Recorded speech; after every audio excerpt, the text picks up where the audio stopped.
So welcome to Monday Morning Magic. Today we're going to be talking about DarkSteel. This was part of a major turning point in the history of Magic the Gathering. So I'll give people a little bit of time before we start talking.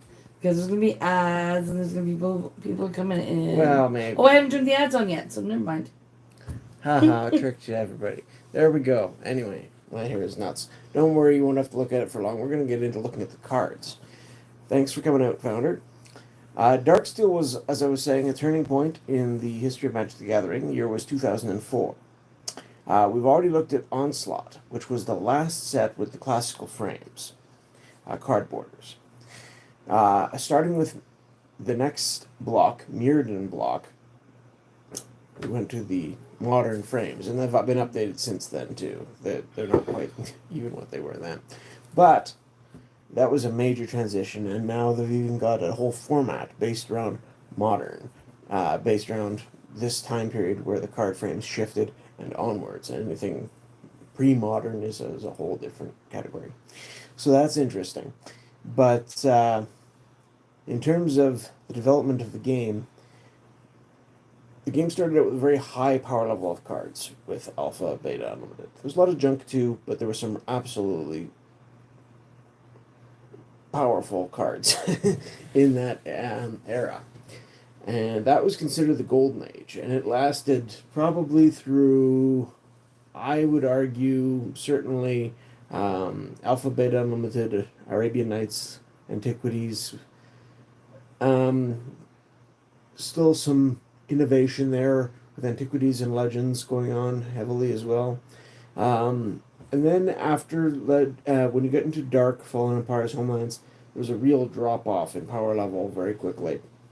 And sort of a low that lasted. And it started to creep up again, I would say, when they introduced blocks. Ice Age, they started to tinker with a few things, but it was still very much based on the core game and the power level that established in 4th edition. It began to creep up a little bit with alliances. They'd introduced a few new things through Mirage, but it still wasn't any huge step-ups. There were some cards that became broken later, but at the time there wasn't really ways to abuse them the same way. When you got into Tempest block, they started to pick up. And then you got into Urza's Saga block, the Urza's block, Urza's Saga Legacy Destiny. Following in on Tempest and moving from there, you still had some of the classic powerful cards like Dark Ritual and 2-mana Counterspell. Brainstorm was still around. Lightning Bolt was out a little bit by then, but still around in recent memory. There was a lot of powerful stuff going on. And that became what was known at the time as sort of the Silver Age. Well, maybe not at the time. The terminology shifted a bit.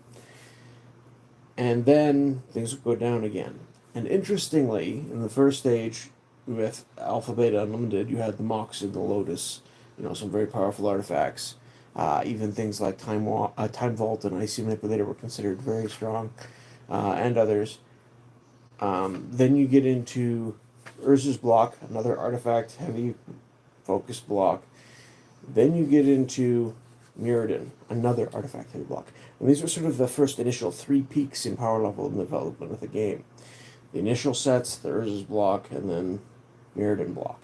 And both of these precipitated lots of bannings and restrictions and things cards that you had to be careful into how much you allowed people to play with.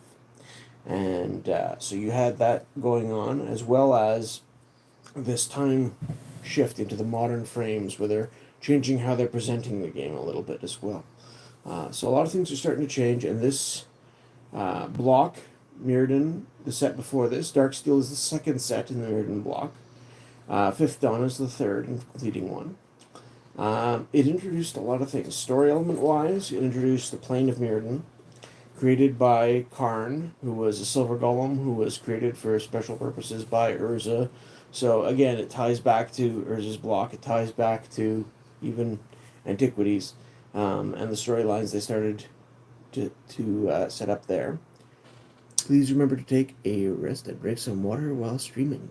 Thank you. Thank you. I just downed some water before we started, and I've got a tea sitting right over here. So I will be sipping that from time to time.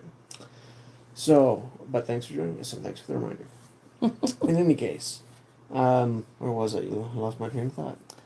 I don't know. I was writing stuff down. We had the 3 big spikes. We got moved into Mirrodin Block, and Mirrodin Block introduced this plane, introduced that story element with continuity. It also introduced not only a heavy artifact focus, a lot of new abilities, which they had to be a little bit more careful with, I think. Artifact lands proved more influential in Mirrodin than people had anticipated, and part of that was because they also introduced affinity, and affinity for artifacts in particular. So when you have your lands also counting as artifacts, that was a big step in that direction, which made it quite powerful. They introduced equipment. Equipment was brand new. There have been cards that did similar things in Fallen Empires, even back into Arabian Nights a little bit. But this was sort of a formalized setting now where you would attach the artifacts directly with preset rules, how that worked, and they didn't have to define it on a card-by-card basis anymore. And the power level was, as you would expect, a little all over the place. Some of them too weak to really make good use of. Some of them were a little bit too pushed. The early favorites from Mirrodin, as I recall, were things that were fairly cheap and aggressive. So you had stuff like Bone Splitter Axe, which was 1 to cast, 1 to deploy, +2 attack. You know, it was almost like a Rancor, which people had loved previously as an enchantment. And you also had things like Lightning Greaves, 2 to cast, free to equip, gives a creature haste and shroud. So every creature you cast from then on, pretty much, or at least 1 per turn, could have haste. And if you got a creature you really want to protect from dying, being unable to target it from your opponent was a strong ability as well. Is this a channel about medieval history and artifacts, sir? Well, no, we've touched on a few related contexts, but we're talking here about Magic the Gathering, and we'll be getting into that a little bit more. That's tonight's stream. On Mondays we usually do that. In the past, well, our typical pattern is to do Pokemon streams on Thursday. Monday night is Magic the Gathering, and then on Saturday we do variety. So we'll throw in other collectible card games or other other games and collectibles, toys, whatever is going on with us. Sometimes our kids like to share things. Could be video game related. Could be a board game. Could be just other hobbies and interests. One of our sons loves to share his light bulbs from time to time. You know. Is Lucas still outside? No, I think he came in. Here he is. Anyway. Not today, buddy. Dollarama's closed, bud. Anyway, there's Lucas. He's the light bulb fan. And in any case, let's get into DarkSteel. So, flip this angle a little.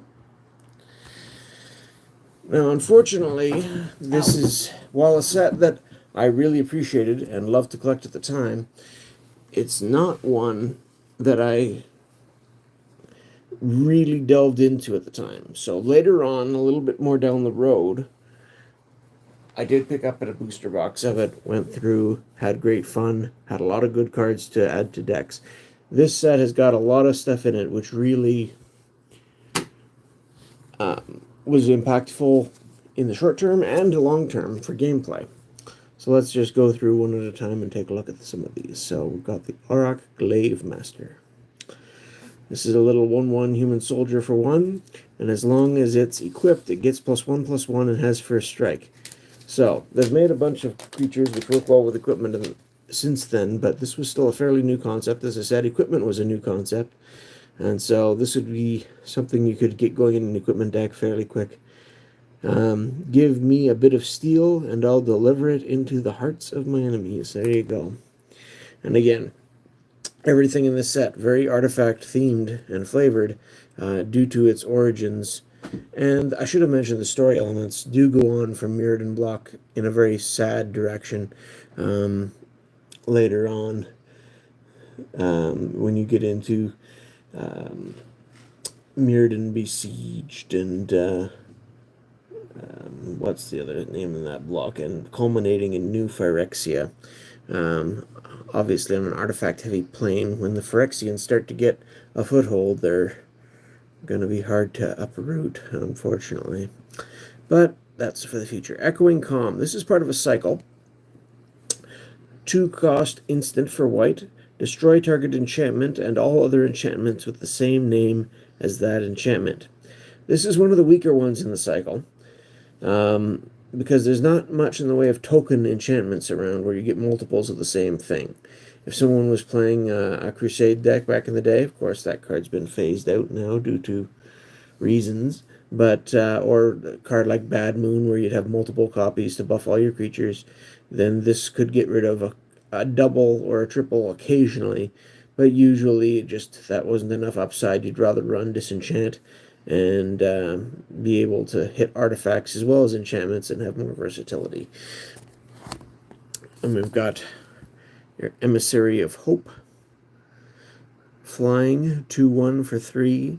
And again, you'll notice the power creep on creatures. The creatures back here, their stats and abilities were generally weaker than what you find nowadays. But they were starting to go up from what they were in the early game as well.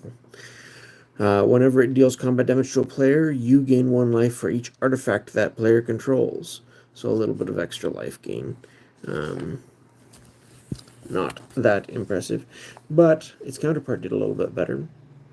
It'll get there eventually. Hallow. 1 white, instant, prevent all damage. Target spell would deal this turn. You gain life equal to the damage prevented this way.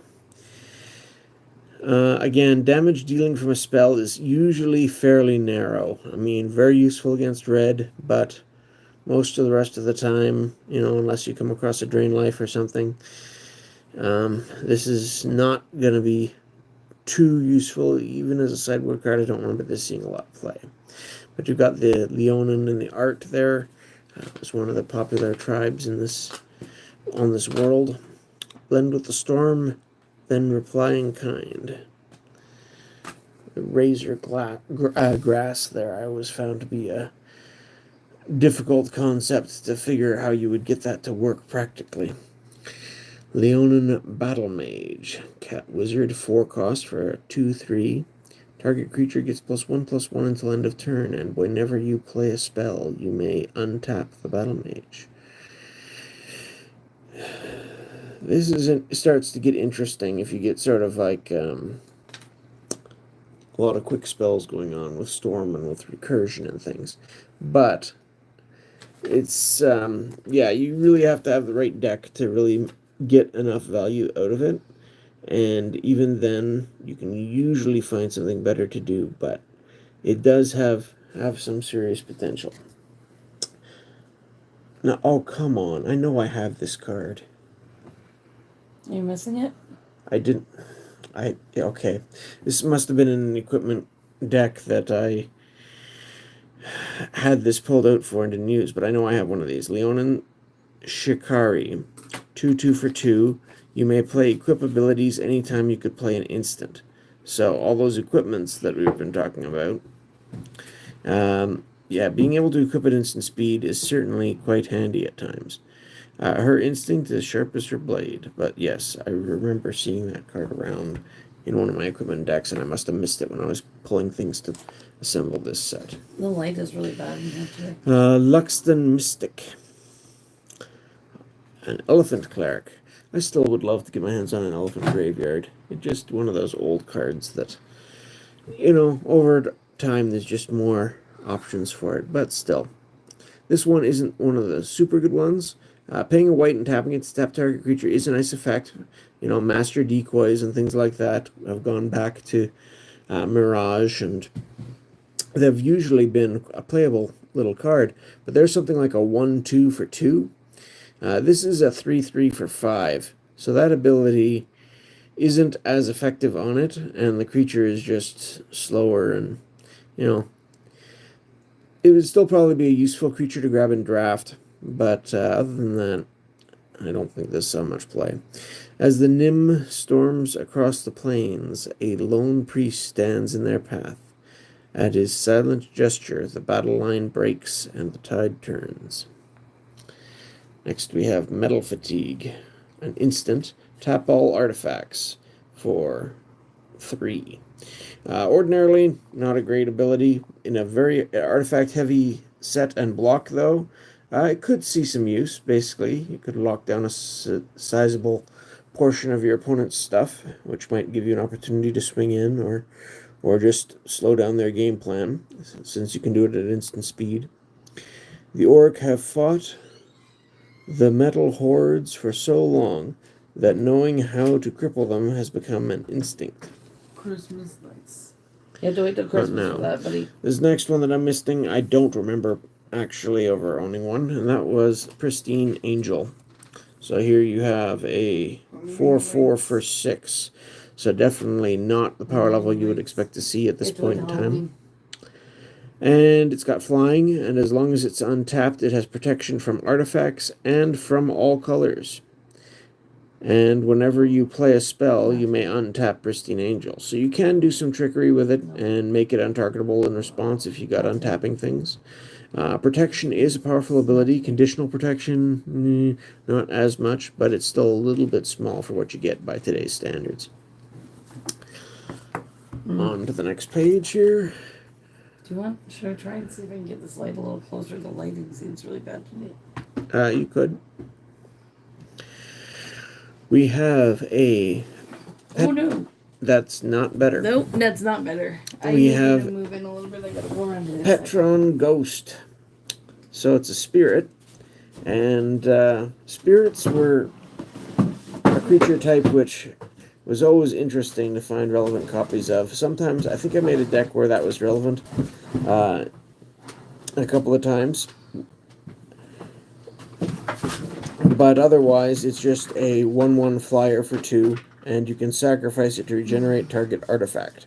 Now again, a lot of artifact creatures around, so that could affect your creatures.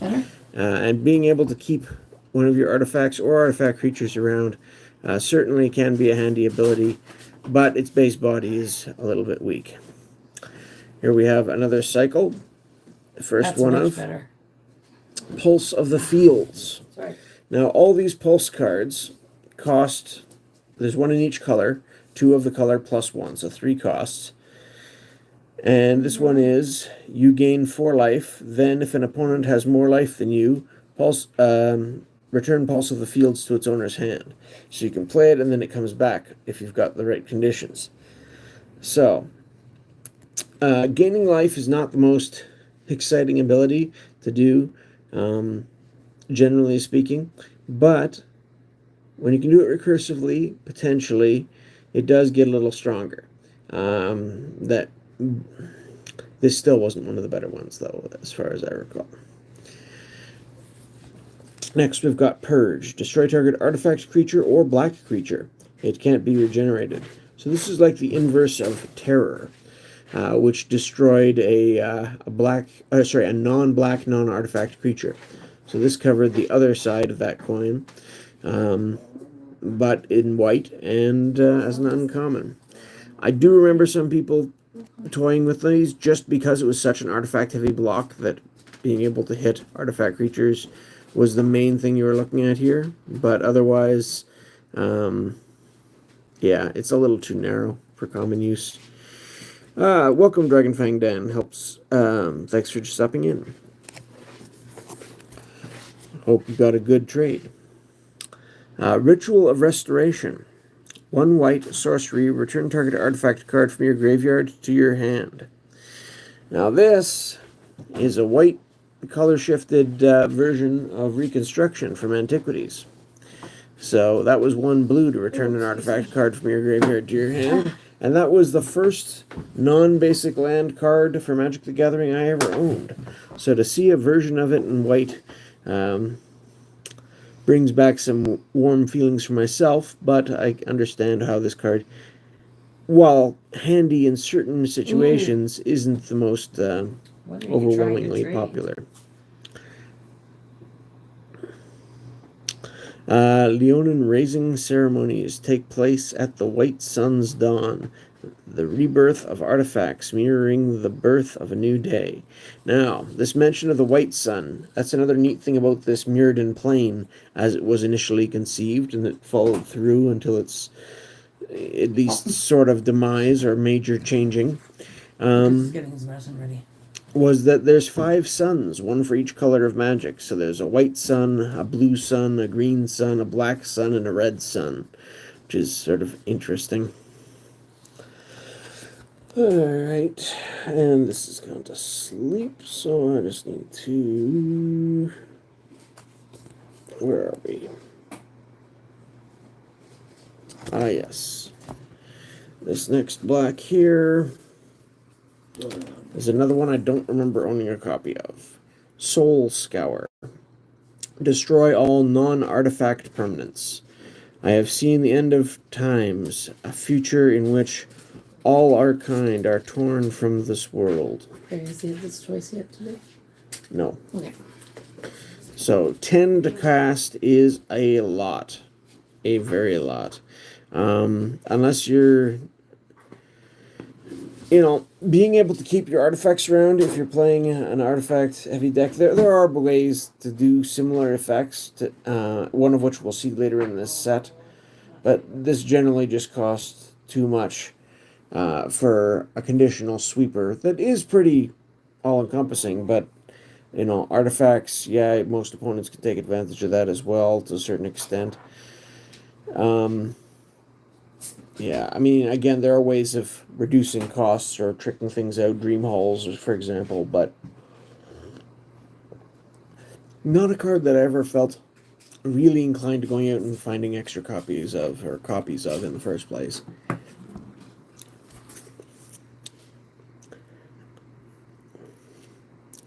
And we're talking trades down there. That's all good, but I always like trading up where I can, personally. Next, we have Steel Shaper Apprentice. So, 4 to cost for a 1/3 human soldier, and you can pay a white and tap it. Return this to its owner's hand, and search your library for an equipment card. Reveal that card and put it into your hand. Then shuffle your library. Ryan, sir. So, being able to tutor up your equipment is nice. However, this is a little bit on the steep side, certainly by modern standards, having to pay 4 for a creature, which is fragile, then having to wait till it has summoning sickness wear off so you can use the ability, which bounces it to your hand, so you have to recast it till you do it again. This did see some play in some earlier equipment decks, don't get me wrong. Being able to find specific things was certainly handy. But it's just not costed well enough. There are more efficient ways nowadays, but it's certainly an interesting one. Theirs is a craft brought about by necessity, now raised to the level of art. Next we have Stir the Pride. So an instant. Oh, I like that one. Yeah. Again, these Leonins were a big deal in this block. So, 5 cost instant. Choose one. Creatures you control get +2/+2 until end of turn, or until end of turn. Creatures you control gain whenever this creature deals damage, you gain that much life. So, sort of a quasi-lifelink effect. It's more of the Spirit Link version. Or +2/+2. And you can entwine. Choose both if you pay the entwine cost, which would cost you 7. At that point, it is a strong effect to get both +2/+2 and a lifelink effect. However, you're really running in the comparison realm of something like Overrun. And Overrun costs 5 for +3/+3 and trample. And even when you're entwining, you're up to 7 instead of 5 for +2/+2 and lifelink. It's just generally weaker. It isn't uncommon, and you do get a bit of the choice, but I don't remember that one being too popular. Test of Faith. 1 white and 1 instant. Prevent 3 damage that would be dealt to target creature this turn, and put a +1/+1 counter on that creature for each 1 damage prevented this way. So, I always got a kick out of little spells like this that pump something as well as preventing damage. One of my first ones that I had a lot of fun with was Scars of the Veteran. I would play something like a Veteran Bodyguard, which would detract all the attacking damage to itself. Then play Scars of the Veteran, prevent 7 of it, and it would give +0/+1 counters for each damage prevented. So my bodyguard could take even more damage the next turn. This, say you're blocking your opponent's 4/4 with your Ryan says fun. with your 2/2. This would prevent 3 of the damage. Your 2/2 would be able to live from the last point of damage, and then because it prevented 3, you'd get 3 +1/+1 counters on it.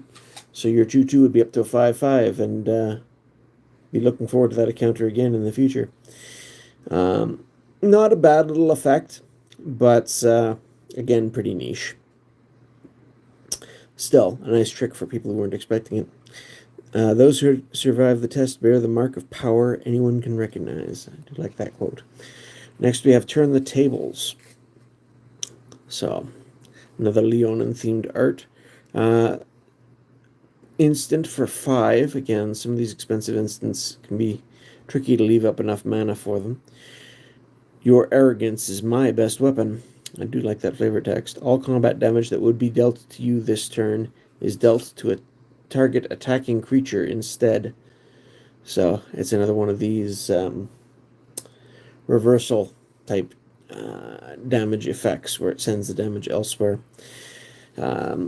Usually not that popular because there's just too many conditions attached to it, but a handy option to have if you're just looking for a fun trick to play on somebody. Next, we're into the transition into blue here. And the first 2 cards are ones I couldn't find.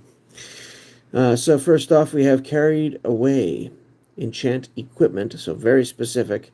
It's an uncommon, so I should have had at least one of these kicking around, but when it comes into play, unattach enchanted equipment. You control enchanted equipment. So basically, it's a steel artifact for equipment.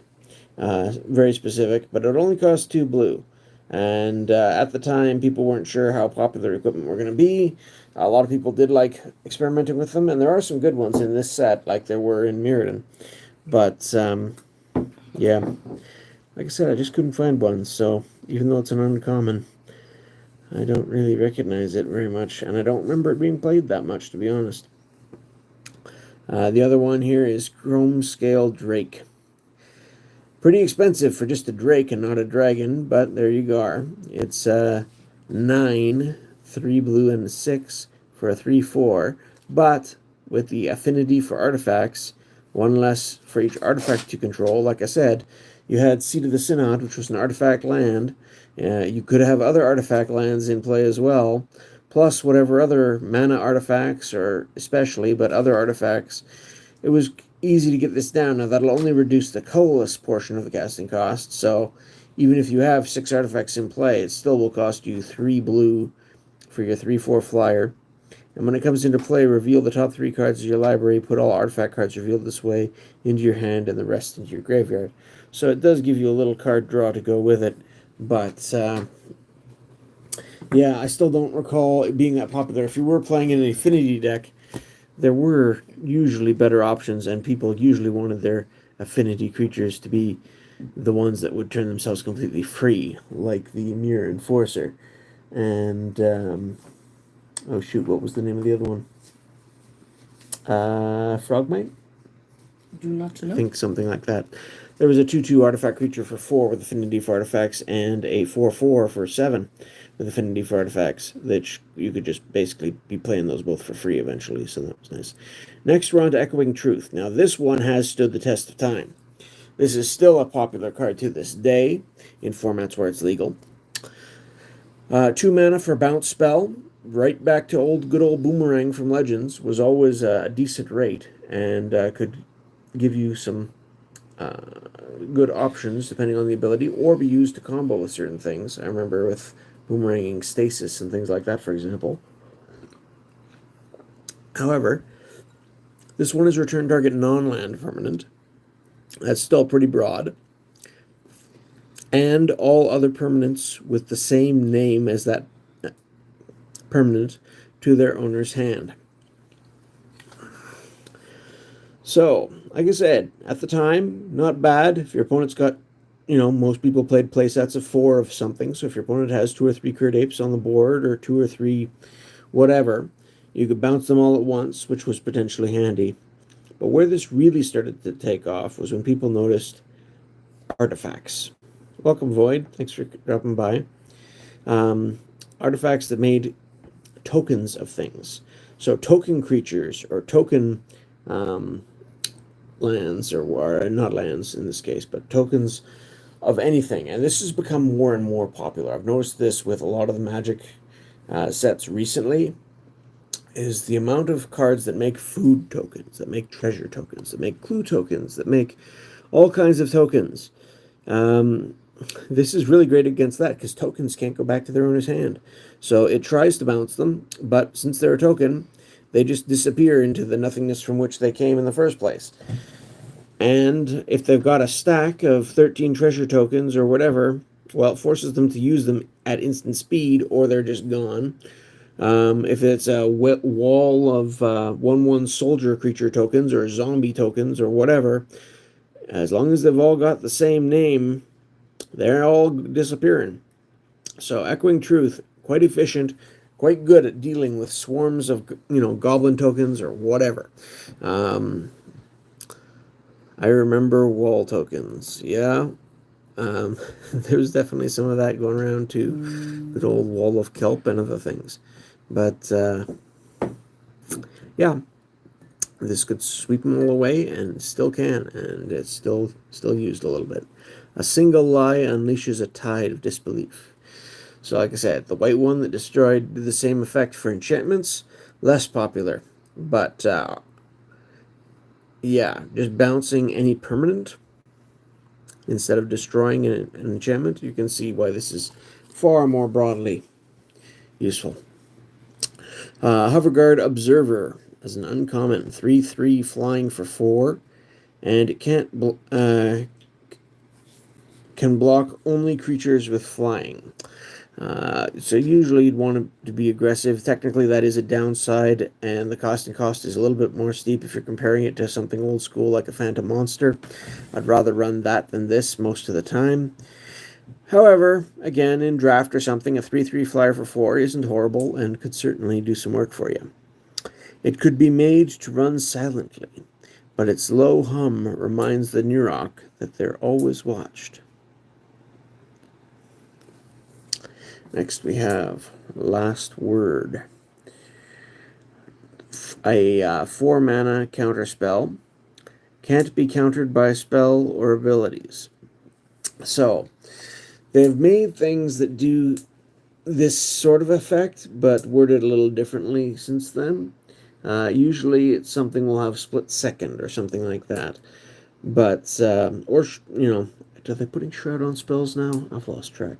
Anyways, but basically, this one just can't be countered by spells or abilities. That covers a whole range of countering counters. The fact that it costs 4, even at this time, a standard counter spell that was just counter target spell, like cancel, would run you 3, and then you'd hope for bonuses from there. That's not really a big enough bonus in most cases to add an extra cost. And some people were still remembering the days of Tempest, for example, where you had your 2 mana counter target spell was still kicking around. So I don't remember this one seeing a lot of play, but in a counter war, yeah, maybe somebody would be glad to have it. Someday someone will best me, but it won't be today, and it won't be you. Christmas lights. At Christmas time. Yeah, it's not time for Christmas lights yet, but they're not even... I mean, stores are putting stuff out early, but not that early yet. Machinate. An instant for 3. Look at the top X cards of your library, where X is the number of artifacts you control. Put one of those cards into your hand and the rest on the bottom of your library in any order. So again, a digging, searching type effect. Could be handy, but usually there were more efficient ways of doing this sort of thing. You have to wait till Halloween. As long as there are questions to be asked, the Vidican will ask them. Oh, he's grumpy. Yeah, Lucas has had a bit of an off day with... I don't know. Maybe it's just sort of the schedule disruption with the summer. He's excited for a lot of Yes, things, go ahead, but draw some Christmas lights. Magnetic Flux. 2 and 1, so 3 cost instant. Artifact creatures you control gain flying until end of turn. So if you've got a big board of artifact beasties, this could be a nasty little surprise. But again, probably not what you want to be running a lot of unless you got a very specific game plan.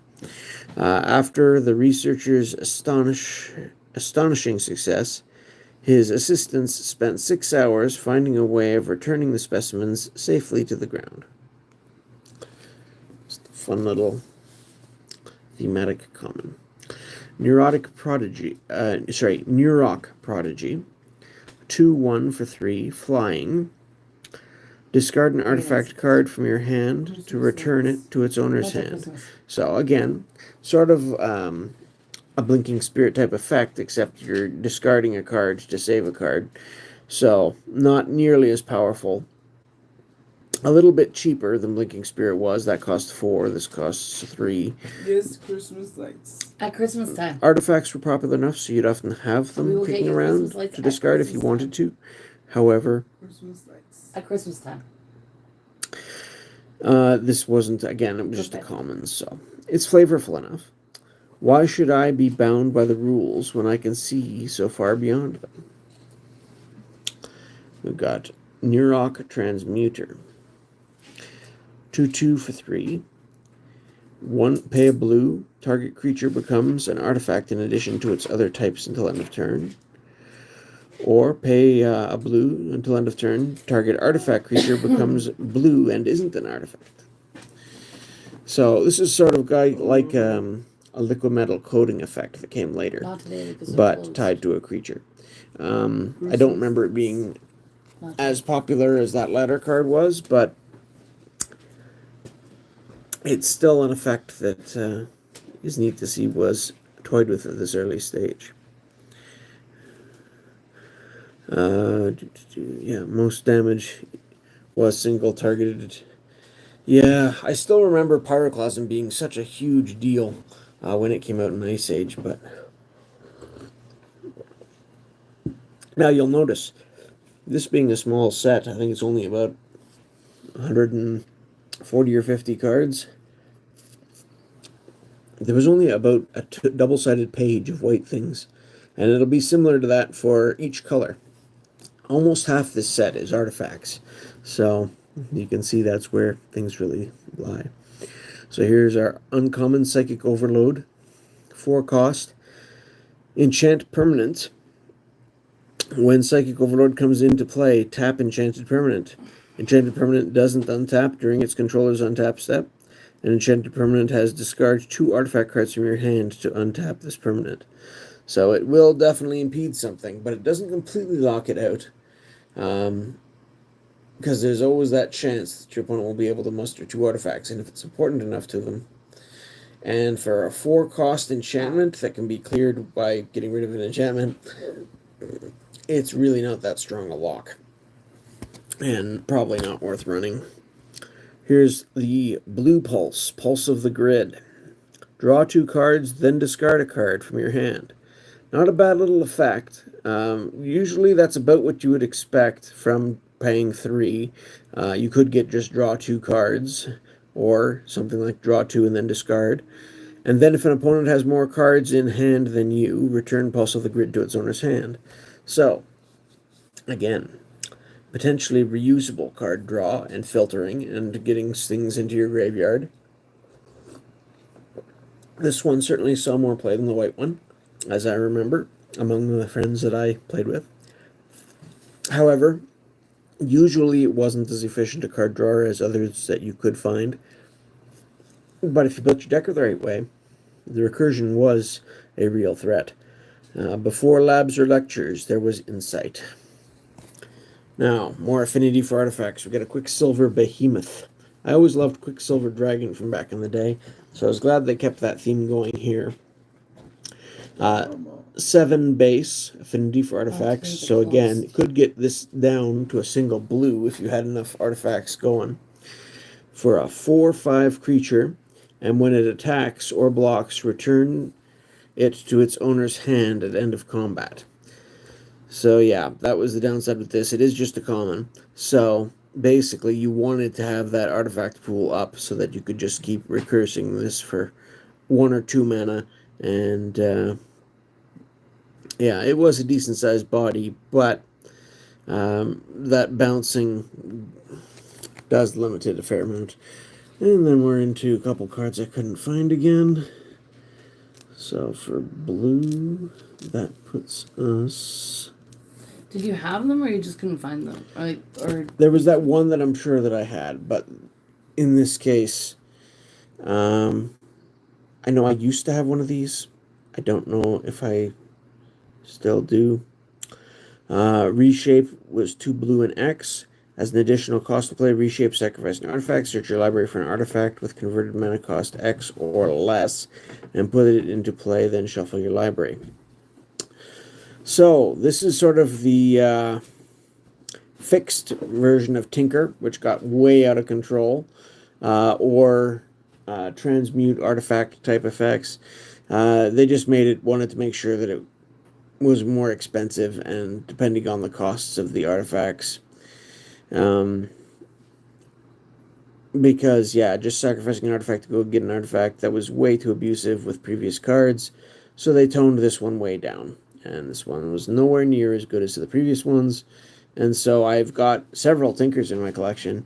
I haven't been able to track down a Transmute artifact, but Reshape, I think I might have had one, but I'm not sure I still have it, and unfortunately the rate is just not good enough. The effect can be useful for sure, but compared to its predecessors, it just didn't really hold up very well because they were trying to keep the power level under control with that one, and they succeeded.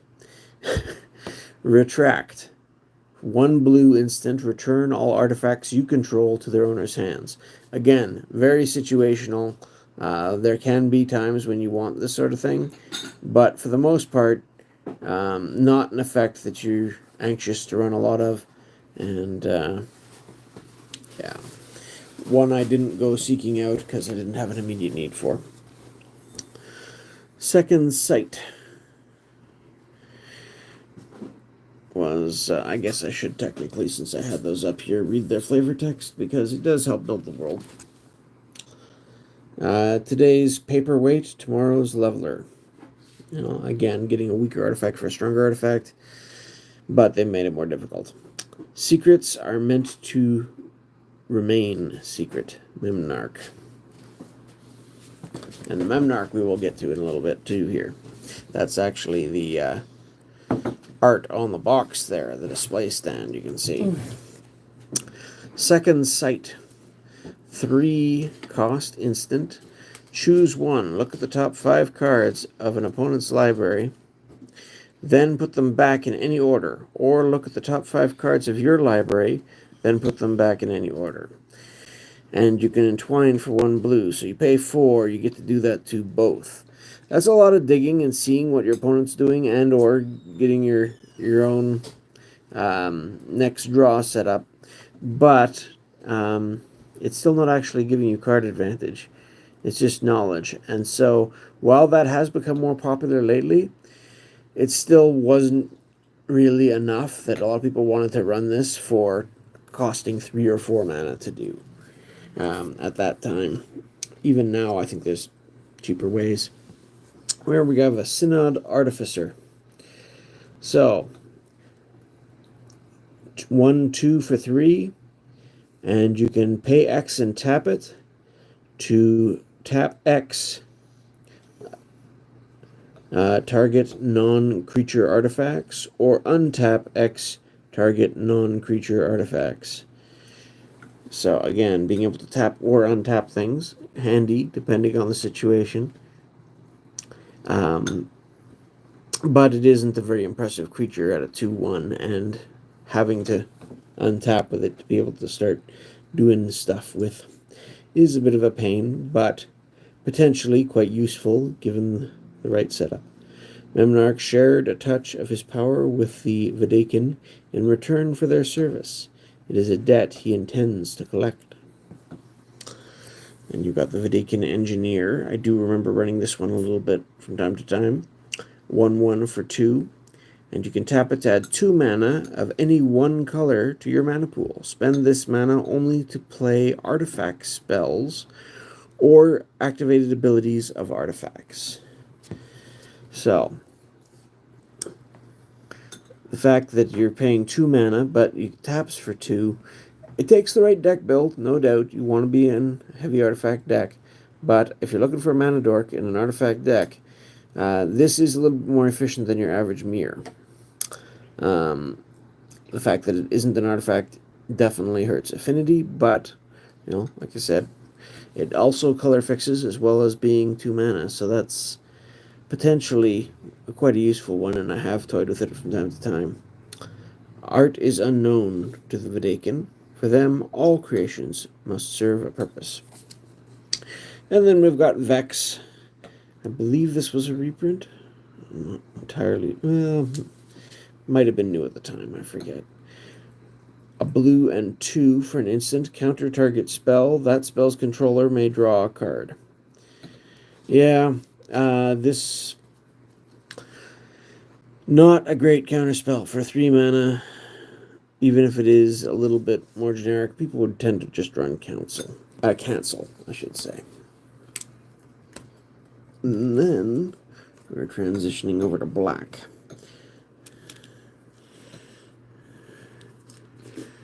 So our first black card that you can see is missing at the top of the page there is Aether Snap. 5-cost sorcery, remove all counters from all permanents and remove all tokens from the game. So, clearing counters, not bad. Removing all tokens from the game, also quite worthwhile. But a 5-cost sorcery, like I said, if you're dealing with token swarms and stuff like that these days, that Echoing Truth does the job far more efficiently as a 2-mana instant.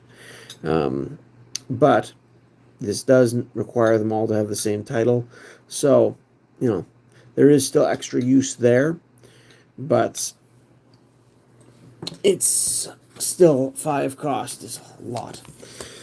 Even then it was, and now it's even more so. Next up we have Burden of Greed, an instant for 4. Target player loses 1 life for each tapped artifact he or she controls. So again, we've seen ways to tap down all the artifacts. So, with the setup, this could be quite painful. But relying on your opponent to have those artifacts is something you didn't really want to be doing in most decks, because not all decks were artifact decks.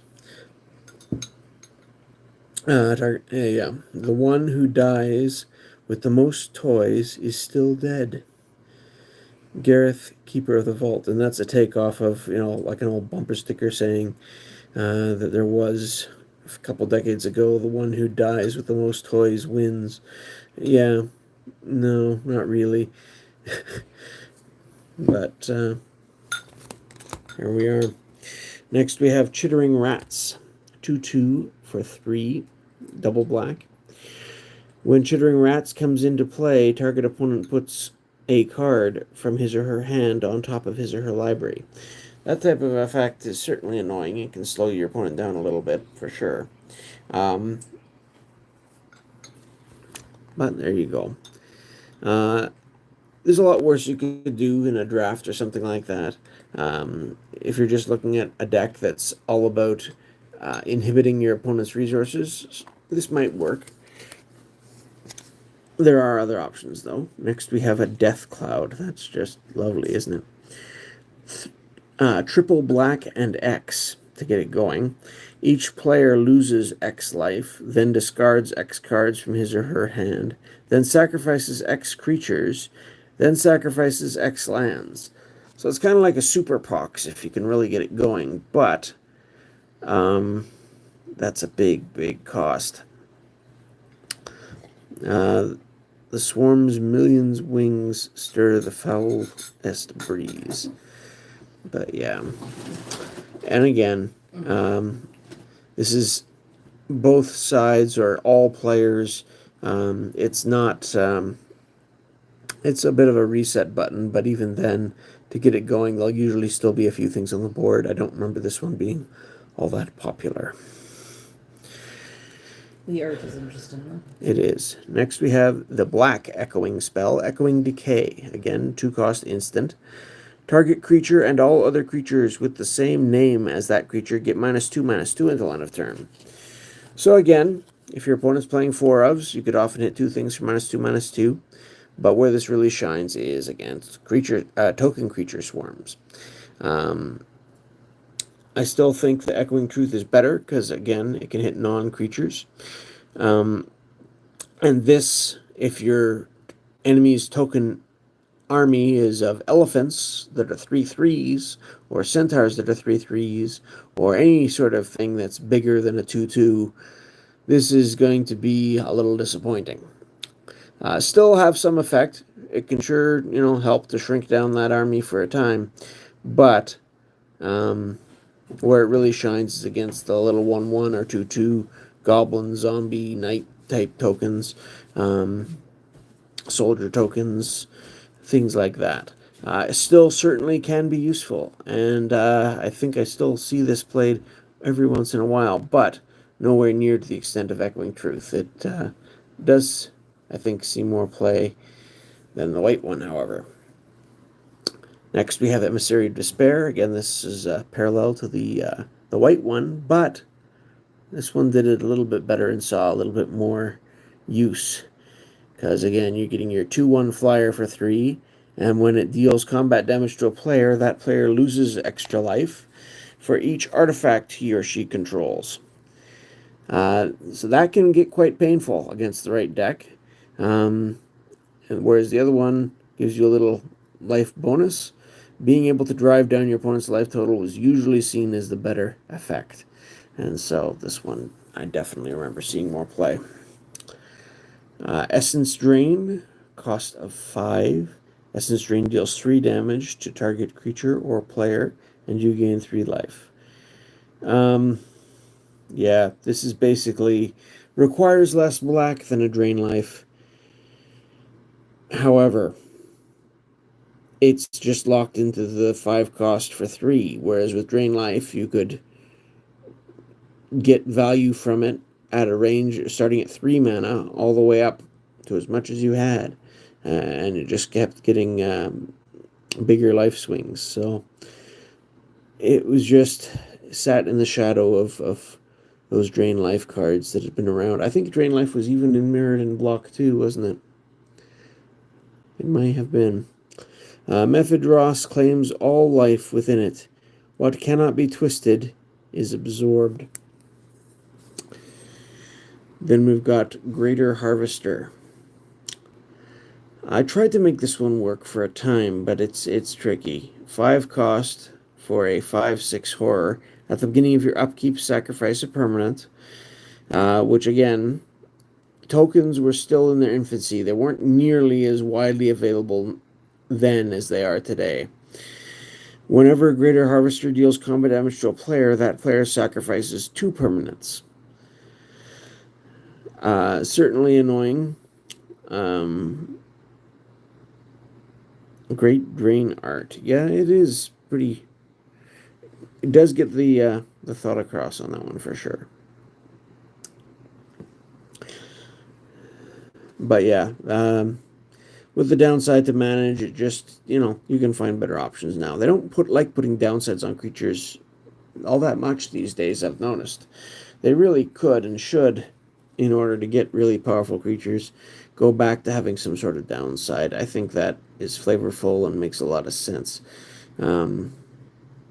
Honestly, a lot of the creatures now, even if they had a cumulative upkeep or something like that, wouldn't be that big a deal because they're just so impactful when they hit the board these days. Grimclaw Bats, 1/1 flying for 2. So basically your good old Bog Imp, except you can also pay a black and a life to give Grimclaw Bats +1/+1 until end of turn. So, and you can do that multiple times. So in the right situation, you could take some bigger creatures by surprise with this little beastie, but on its own, it's not that big a threat. Paying life to do extra damage sometimes is relevant if you're leading. But yeah, it's interesting as far as bats go. I've seen a lot worse. But it's usually you can find something a little bit more impactful without the require for the trade-off in life. Even on a world of metal, there are those who thirst for blood. There you go. Next we have the Hunger of Nim. Of the Nim, sorry. A sorcery for 2. Target creature gets +1 attack until end of turn for each artifact you control. So again, if you're playing some sort of affinity deck, and there were cards like Disciple of the Vault, which in black, which was wonderful with affinity, this could be quite the little boost. But again, generally, there were better things that helped build your artifacts while doing it and stuff like that. I'm trying to remember if it was in this one or not, but black had the grafted skull cap or something like that, which was very good in that regard too. In this block, I don't remember if it was that one in Mirrodin or in Fifth Dawn, or I forget. Anyway, that one might have been a Fifth Dawn card coming out later. Their pain is so great they can't help but share it with others. So next one here that I didn't find was Methic Ooze. 5 cost for a 0/5, and it gets +1 attack for each artifact you control. And when it deals combat damage to a creature, destroy that creature. It can't be regenerated. So sort of a what they call Death Touch nowadays, a worse version of the Thicket Basilisk ability. But it costs the same as a Thicket Basilisk, and how big it is on the front end is going to vary. In Dross, refuse don't last long. It's all scavenge, reanimate, or consumed.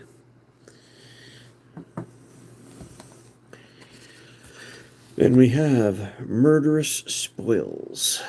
Fun little card for 6 mana, though. Instant, destroy target non-black creature. It can't be regenerated. You gain control of all equipment that was attached to it. This can catch people by surprise. Oh, look, you like to play an equipment deck, do you?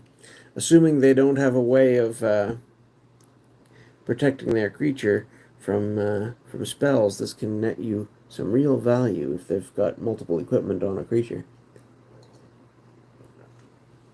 That said, 6 for removal spell is excessive. Even something as beautifully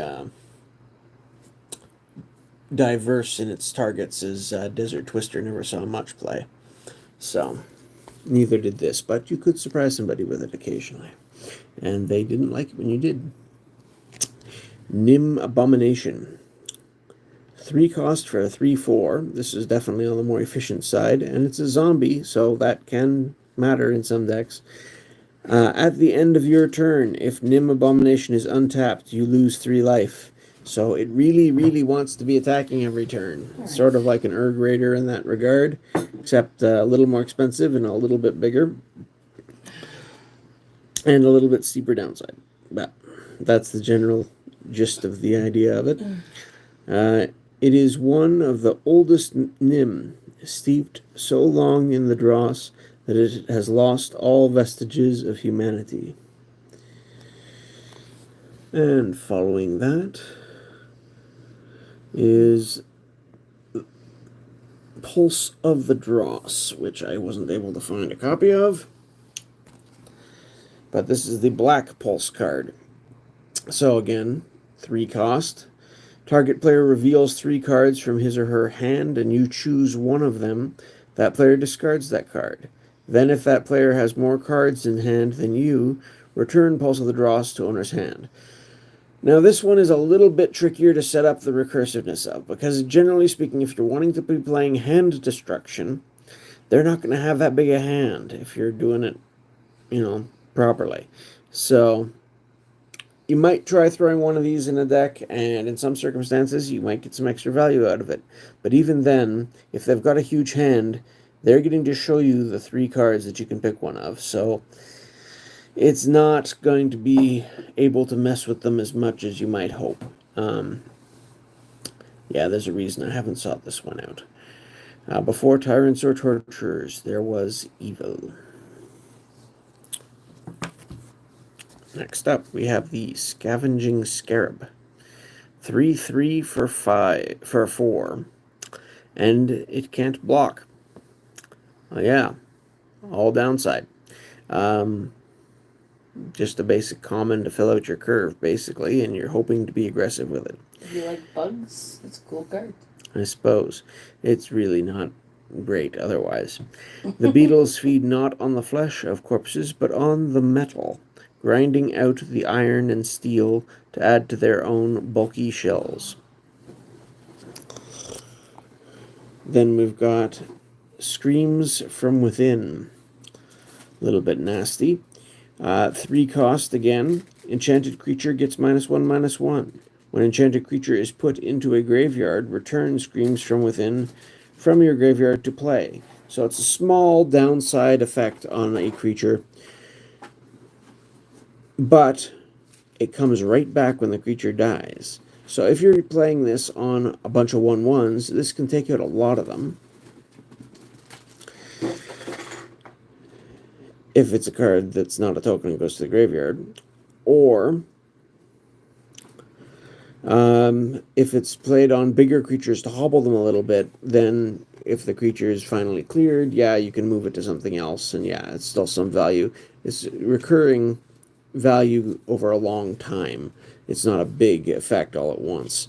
This type of card was always sort of annoying. I remember playing with kudzus and tackle maggots and things like that, but overall, not that popular these days. I think things are just too quick. There's no escaping an enemy that lives inside your head. Scrounge. Again, 3 cost, sorcery. Target opponent chooses an artifact card in his or her graveyard. Put that card into play under your control. So again, you're giving your opponent the choice, but, being able to reanimate things can be fun. And sometimes they don't have a whole lot of options if it's, an artifact in their deck and only the one. Shriveling Rot, rather, as a rare. 4 cost, instant, choose one. Until end of turn, whenever a creature is dealt damage, destroy it. Or until end of turn, whenever a creature is put into a graveyard from play, that creature's controller loses life equal to its toughness. And you can entwine for an extra 3, bringing the cost up to 7.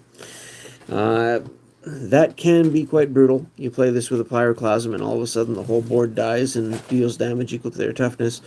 But then you're talking about playing 7 for this, plus another 2 for the Pyroclasm, total of 9 mana.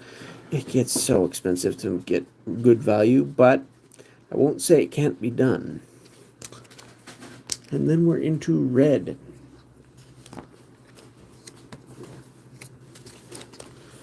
Now, Barbed Lightning, I do remember seeing play. It's certainly a little expensive compared to a lot of the other burn options that were floating around at the time, but it could have effect. So choose one. Barbed Lightning deals 3 damage to target creature, or Barbed Lightning deals 3 damage to target player. And you could entwine it for 2, bringing the cost up to 5 to get both. Now, 5 for 6 damage, 3 to a creature, 3 to a player, certainly can get tiresome after a while when your opponent's doing it to you every few turns. But, again, having the chance to do it for either one for 3, not a bad option.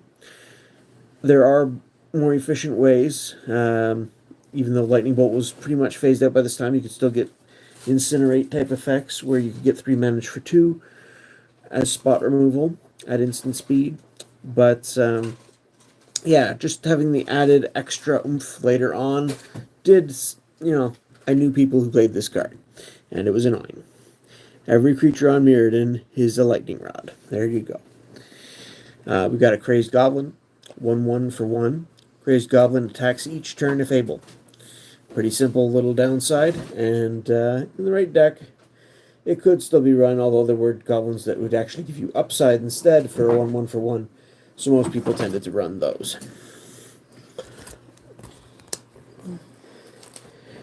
Then we've got Dismantle. I always liked the good detonate effect. This is similar. A red and 2, sort of 3 for a sorcery, destroy target artifact. If that artifact had counters on it, put that many +1/+1 counters or charge counters, get to pick, on an artifact you control.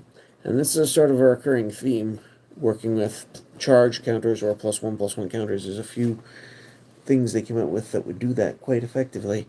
And the problem with this is you can't rely that your opponent's going to be having that type of thing around. But if they do, it's pretty sweet upside. If they don't, then you've just got a 3-mana sorcery to destroy an artifact. And that's pretty weak.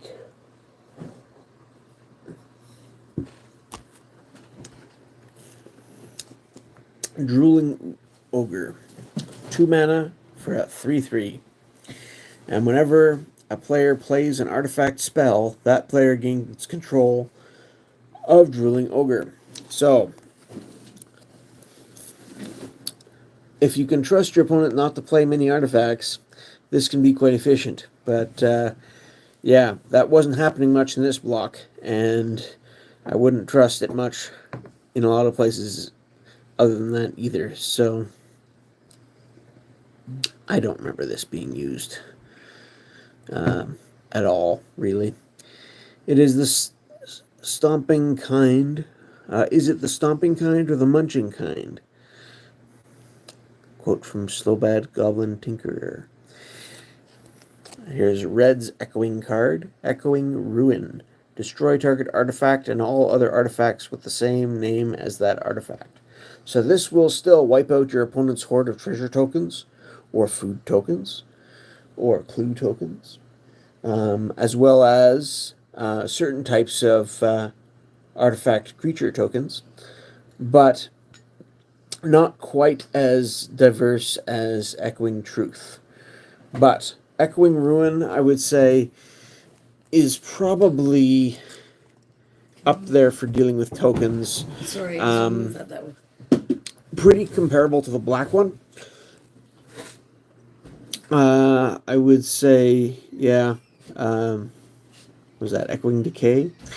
Both of them are certainly playable in the right circumstances, and if you're having really trouble with a lot of opponents building up massive heaps of tokens, and you've got the right colors in your deck for commander, it might be worth running one of each and echoing, Echoing Truth, Echoing Ruin, Echoing Decay, put them all in there.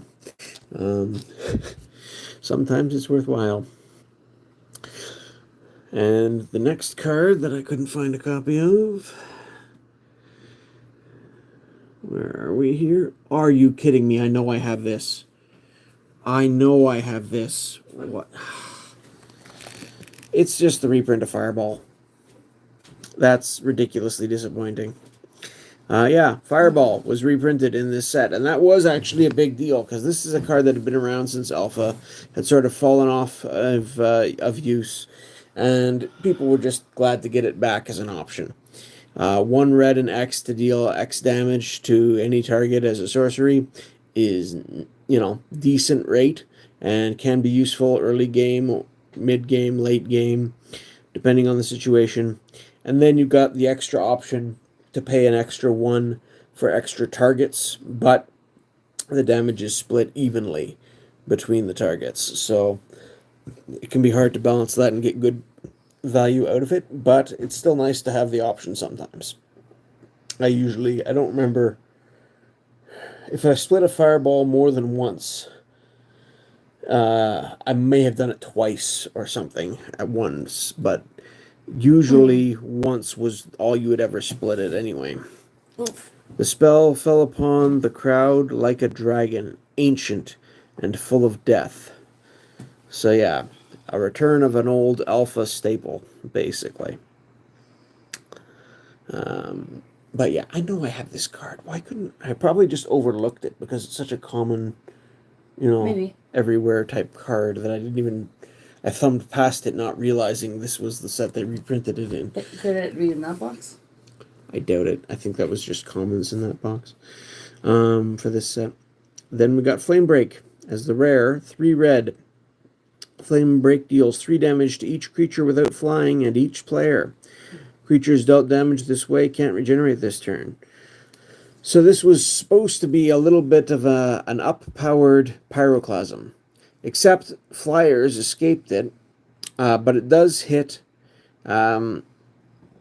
each player as well, which is a double-edged sword. It does hurt you, but it also more damage to your opponent, which if you're playing an aggressive Burnie type deck, that can certainly be useful. Now I'm thirsty. And again, up for 2 mana for 2 damage to each creature to 3 mana for 3 damage to each creature without flying and each player. Most people still, as I recall, preferred Pyroclasm, but it was at least an option if you're in mono red. Then we've got the Furnace Dragon, Affinity for Artifacts Dragon. Dragon. 9 cost. Not my favorite art for a dragon, to be honest. But, it's trying to get the idea across of tremendous heat. It's so still kind of cool. That sort of tried effect. 9 mana, 3 and 6, an affinity for artifacts, so you could get it down to just 3 red to cast. 5/5 flying, and when Furnace Dragon comes into play, if you played it from your hand, remove all artifacts from the game. Now, that is brutal downside when you're playing affinity for artifacts to make it cheaper, and then you have to kill all your artifacts, or used to be. Nowadays, you could play a slightly cheaper dragon that when it comes into play, and there are a few of these now, creates a bunch of treasure tokens. Then use 3 of the treasure tokens to play the red, and the rest to just have affinity for artifacts. And then when this comes into play for your 3 red mana, if you've got a use for the other treasure tokens, sacrifice them and use them. If not, no big loss. They were free anyway. Here's your other dragon. It's still not a great card, but it's a lot easier to manage than it used to be. I'll give it that. Next we have Goblin Archaeologist. It's sort of a play on the old Argivian Archaeologist, I think, except that one was just a classic that I would love to have a copy of, and this is not, really. Uncommon, 1/2 for 2. Goblin Artificer. Again, and there's a Pyrite Spellbomb, I think, from Mirrodin. Pay a red, tap it, flip a coin. If you win the flip, destroy target artifact and untap Goblin Archaeologist. If you lose the flip, sacrifice Goblin Archaeologist. So yeah, it either blows itself up or blows up the artifact that it's trying to study. Yeah.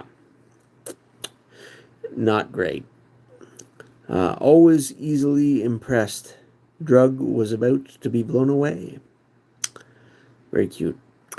But this is also reminiscent that for the same casting cost and power and toughness, back in Mirrodin block, you could get an Atog.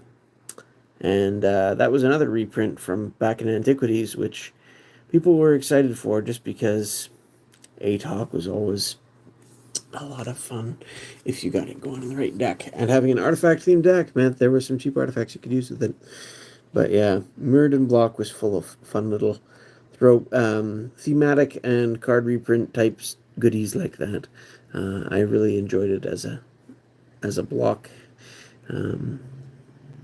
In some ways, but in other ways, to be honest, these new card frames just didn't do it for me. I much preferred the classic card frames, so that was a disappointment. But some of the cards were fun, I had to admit that. Inflame is an instant for 1. It deals 2 damage to each creature. dealt damage this turn. So just a comment. I just had to review something. Yeah. If you don't like the card, that's fine. Just a note, this is a family-friendly channel, and, you know... There are ways to say you think a card is Yeah. bad without, you know... Say it's garbage if you don't like it, or these cards are garbage. That's fine. That's fine. We don't care. A lot of these cards are junk. That would readily admit that. But it is a family-friendly channel. Our kids watch the streams sometimes and read stuff. Yeah. We just want to keep it friendly. That's... Everyone's entitled to opinions. Fair enough. That being said, thanks for watching. So yeah, again, a little narrow for my tastes, and for most people's. A Volshock weapon strikes with the fire of the forge that made it. Now this one's a little interesting. Carrick Clan Stoker, a 2/2 Goblin Shaman for 3, and you can tap it, sacrifice an artifact to add 2 red to your mana pool. I remember people getting some use out of this. It is a little bit limited by the fact that it's a creature and you got to tap it to use it, but sacrificing artifacts for 2 red certainly had some uses. Where are we? Fallen enemies are fed to the scavengers. Fallen friends are thrown into the great furnace. Their souls returned to the Great Mother. And the Great Furnace was the name of the artifact land from Mirrodin, so good reference throwback. And those artifact lands, like I said, the Seat of the Syninnod, Great Furnace, shoot, what was the other one? Tree of... No, I'm forgetting half of them now. But, yeah, those artifact lands were very popular, and ultimately, due to affinity decks having to be banned in most cases, which was very sad. Pulse of the Forge. I still run Seat of the Syninnod in my vintage deck, just because it's handy to have an artifact land sometimes. Anyway, so here's Red's Pulse. 3 mana instant. Pulse of the Forge deals 4 damage to target player. Specifically, just hit your opponent. Then if that player has more life than you, return Pulse of the Forge to its owner's hand. So if they're ahead of you, wham, take 4. And if they're still ahead of you, it comes back and you could do it again. And, yeah, again, it's just too narrow to only be able to do damage to the opponent. It doesn't help your board state at all. But the fact that it comes back, recursive damage can be potentially useful. And, yeah, in a multiplayer scenario, I could see this potentially being something to pull out every once in a while and just make your opponent shake their heads. Could be a fun little surprise. Before wars or weapons, there was anger. Next, Savage Beating. The art in this set is not that bad overall. I still don't like it as much as the classic art from some of the early sets, but it is interesting, and I still like it. It is classic magical style art, classic magic art, whatever. So I do appreciate that that end of things for sure. But yeah, Savage Beating. My brother used to use this on me at times, and it could be a Savage Beating, no doubt. 5 mana is a lot. Entwine for 2 for 7 if the game was running late. This was a way to try to wrap it up. Play Savage Beating only during your turn and only during combat. Very limited window. Choose 1. Creatures you control gain double strike until end of turn. So everything's dealing double damage, some of it first strikey, pain in the butt. Or untap all creatures and you control. And after this phase, there's an additional combat phase. So basically a Relentless Assault effect, which Relentless Assault I think cost 4. So it's only 1 more to have that or the double strike option. And then you can entwine for both. And so, yeah, he would do that. And this certainly could help close out games. Then the next card, which I didn't find a copy of, was Shunt.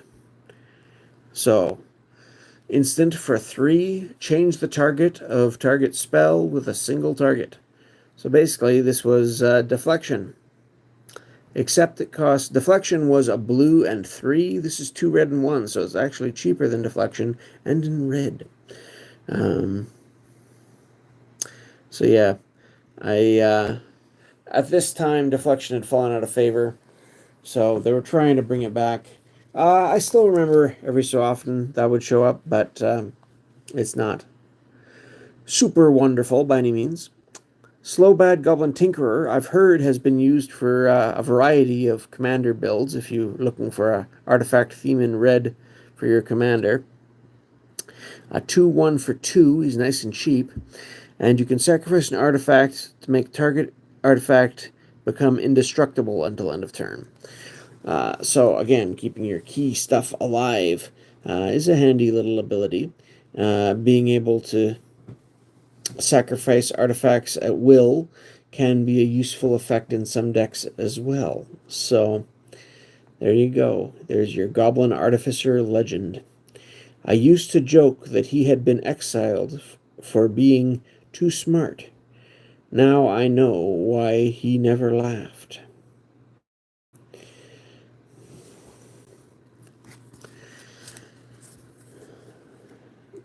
Then we've got Tears of Rage. Play Tears of Rage only during the Declare Attackers step.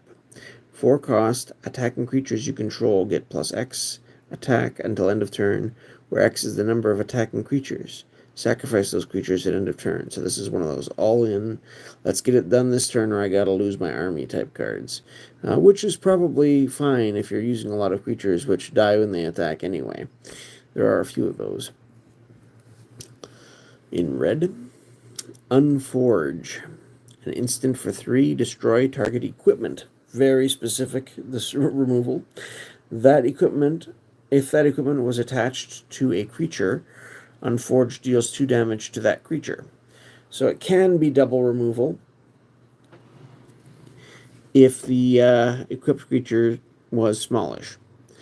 But yeah, in the right, against opponents who really love equipment, yeah, I could see giving it a try. It might be a nice 2-for-1 for you. But for the most part, it's a little too narrow in most circles I've played in.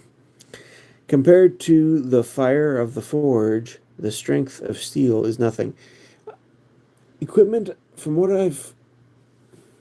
In my limited commander experience, equipment is popular in commander. So maybe it's worth trying, and one of your 3 opponents probably has some equipment in their deck. I don't know. Hard to say. It's a common, so they're around. Volshock Warboar. 5/5 for 4.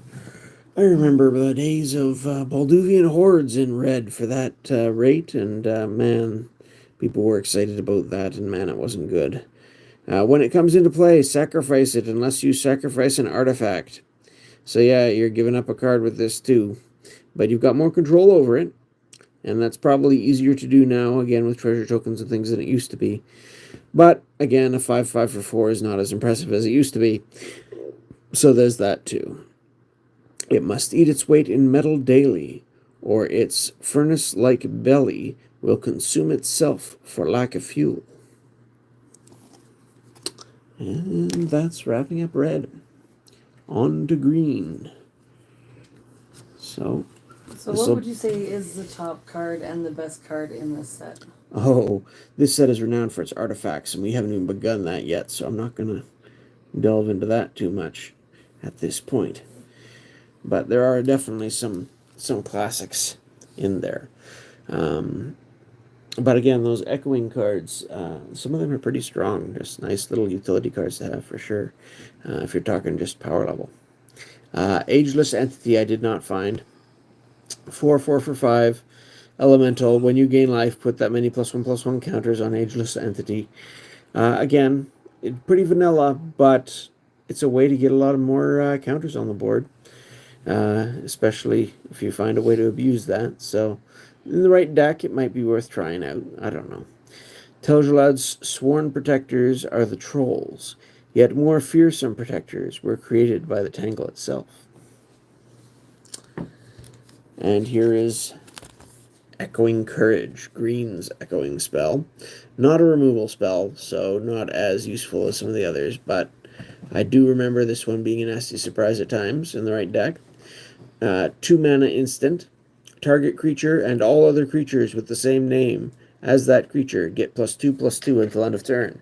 So this is the one you want if you're the one building up this massive swarm of token hordes of one form or another. It can give them all a nice +2/+2 boost, which not only could save them from echoing decay, but also gives them a lot more hitting power when you're trying to swing with your massive horde of tokens. Yeah, I would still say this one is probably a little bit better and more used than the white one. Why did we have to start with the weakest? But anyway, all of these echoing cards are interesting, and this one takes sort of the opposite route of the other removal type ones, so that's nice to have as an option anyway.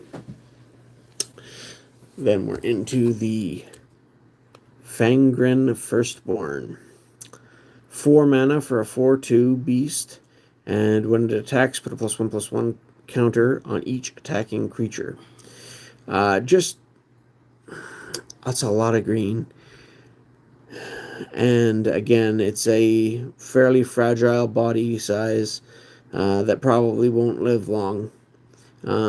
It can get some use out of those triggers. Certainly it's handy ability, but it's just the cost and power toughness are not really what you want to see on a creature like this, in my opinion. In the Tangle, bad is often followed by worse. Then we've got Infested Roothold. A wall for 5. Ugh. But protection from artifacts in a artifact-heavy block could certainly be relevant. It's 0/3, and whenever an opponent plays an artifact spell, you may put a 1/1 green insect creature token into play. So basically, protection from artifact 0/3 wall that sits there and hopefully gets some defense in, and in the meantime, in an artifact-heavy block, it's spitting out insects every once in a while anyway, and hopefully more than that. But it is reliant on what your opponent does. You're probably not going to get a lot of use out of it, but in draft or something, I would probably give this a try.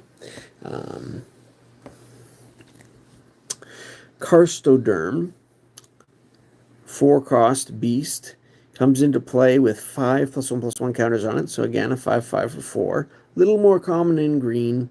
Earnhardt Djinn didn't quite get there, but you had the Emperor Crocodile, and you had a few other things previously. Whenever an artifact comes into play, remove a +1/+1 counter from Karstoderm. So the more they're playing artifacts, the weaker this thing gets. I want to like the art, but it just looks kind of creepy. Yeah, it is kind of. It looks gross, like it's like a zombie dragon type thing. Not really, but This open source. It does sort of fall apart. Yuck. Yeah. Then we've got Nourish. 2 green, you gain 6 life. For an instant.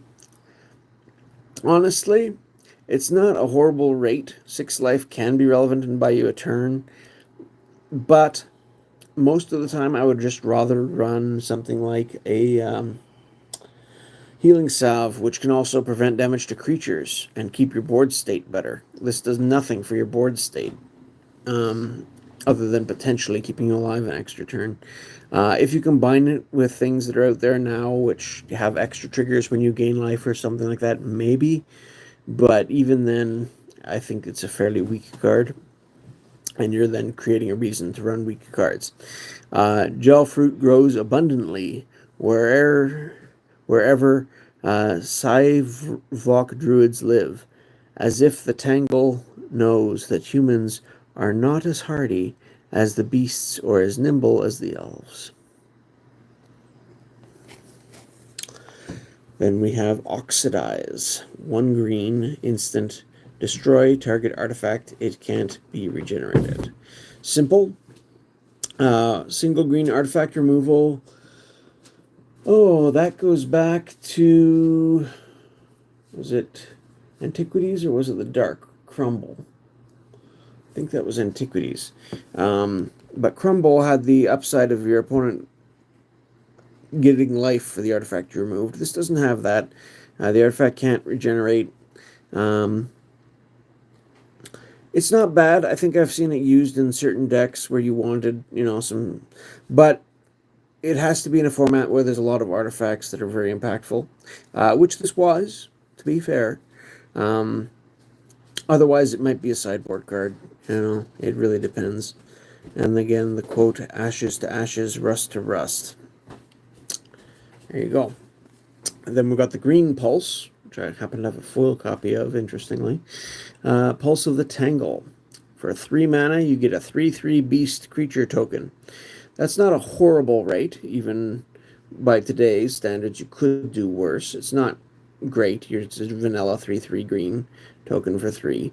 But back when, this wasn't that far gone from when Trained Armadon was a 3/3 for 3. And then if an opponent controls more creatures than you, return Pulse of the Tangle to its owner's hand. So, again, if you choose to play this at the right time and can afford to hold off, sometimes you can get multiple beasts at a rate of 3 apiece. So it's not horrible. I have tried playing with this in beast decks, and it does what it says. Yeah, I mean, it's not a super broken card or anything, but I think it's playable in the right situation, basically. Before predators or prey, there was life. Worst case scenario, it's a 3/3 for 3. That's not that exciting, but you could do worse. Next, we have Reap and Sow. 4 cost. Sorcery, choose 1, destroy target land, or search your library for a land and put it into play, then shuffle your library, and you can entwine. So for 6 mana, you can do both. I do like land destruction, and this is your choice of ramp or land destruction, depending on what the situation you think will be most advantageous to you. So, I like the extra. It's not the most efficient on either. Usually, you would be wanting to pay 3 for either of these effects, I would say. But, hey, you've got the added flexibility of the choice later in the game. So there is definitely that. Next we have the Rebuking Ceremony. So that's a 5-cost sorcery. Put 2 target artifacts on top of their owner's library. So that slows them down. It's amazing how much that can slow somebody down when they're not expecting it and they have to redraw their cards instead of getting their regular draws. That can be really annoying. Not quite as big a slowdown as Stunted Growth from Ice Age, which costs the same and puts 3 cards on top of their library. But as I recall, those are 3 cards from their hand. And this is cards which they had already had to play. So, it could be neat to make a theme slow your opponent down deck. It would not make you many friends, but it could be interesting to try. From the radix at the hub of the tangle, all the way out to the edges of forgetting, a Viridian elf's life is built around the temporary. And then the next card was another one I couldn't find again. And that was Roaring Slagworm. 7 mana for a 6/4. So good old Crawworm was 6 mana for a 6/4. And when it attacks, tap all artifacts. That is at least an interesting ability. I don't think the body is strong enough to make it worthwhile for 7 at all. I think you really... you could have put that ability and kept it at the cost of 6 from Crawworm, and it would have been much more interesting, especially as a rare. It is a neat ability. It's just too fragile, too limited a body for that casting cost. Even then, I think it was, but now especially. Worms compete for nesting grounds near to the radix. The young who hatch closest have the best chance for survival. There you go. And then we're on to Stand Together. So 5 cost, put 2/1/1 counters on target creature and 2+1/+1 counters on another target creature. So it's a total of 4 across 2 creatures.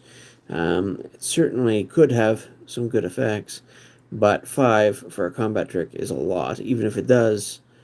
You know, combat tricks that add +1/+1 counters, you're adding an effect that's going to stay on the board permanently, generally speaking. There are some effects that remove, add the counters and then remove them at end of turn, but those are pretty unusual.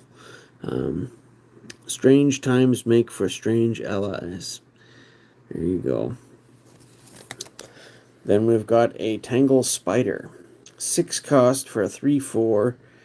You can play it anytime you could play an instant, so it's got Flash. Ooh, before Flash existed.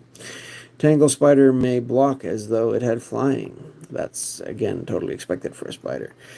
3/4 is not much better than your standard Giant Spider, which was a 2/4 for 4. So paying 2 more to be able to drop it with Flash.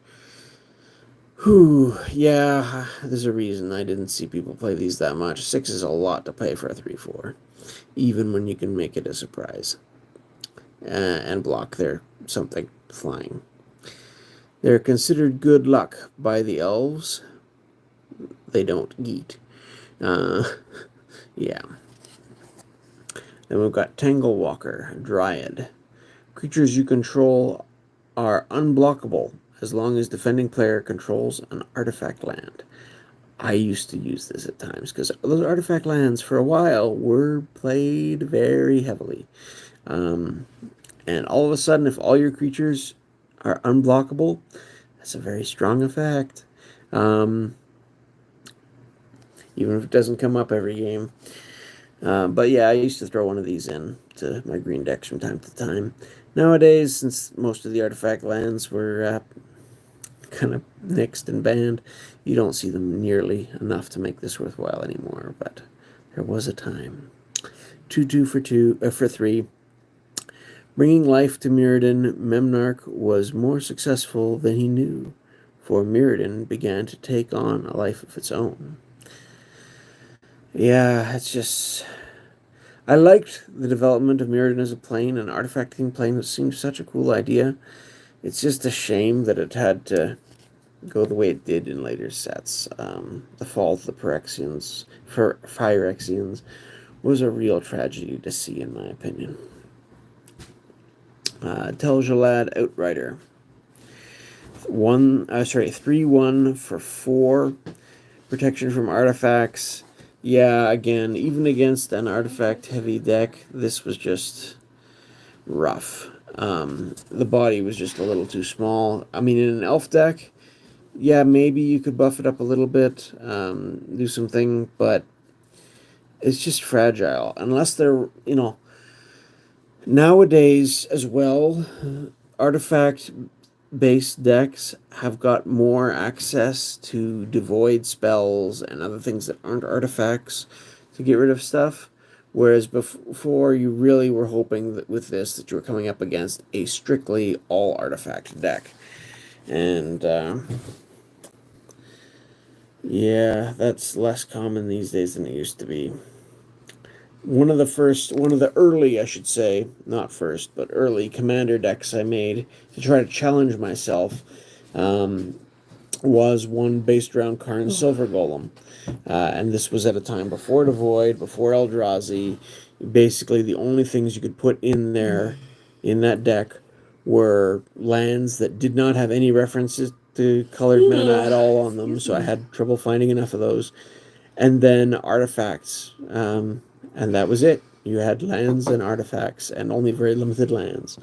And that was a challenging deck to build at the time. Now it would be much easier. Anyway, Tel'Galad Wolf, 2/2 for 3. Whenever Tel'Galad Wolf becomes blocked by an artifact creature, it gets +3/+3 until end of turn.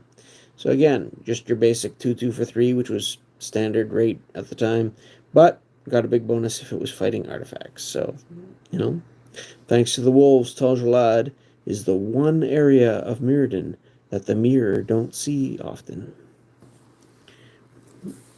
It's warm, eh?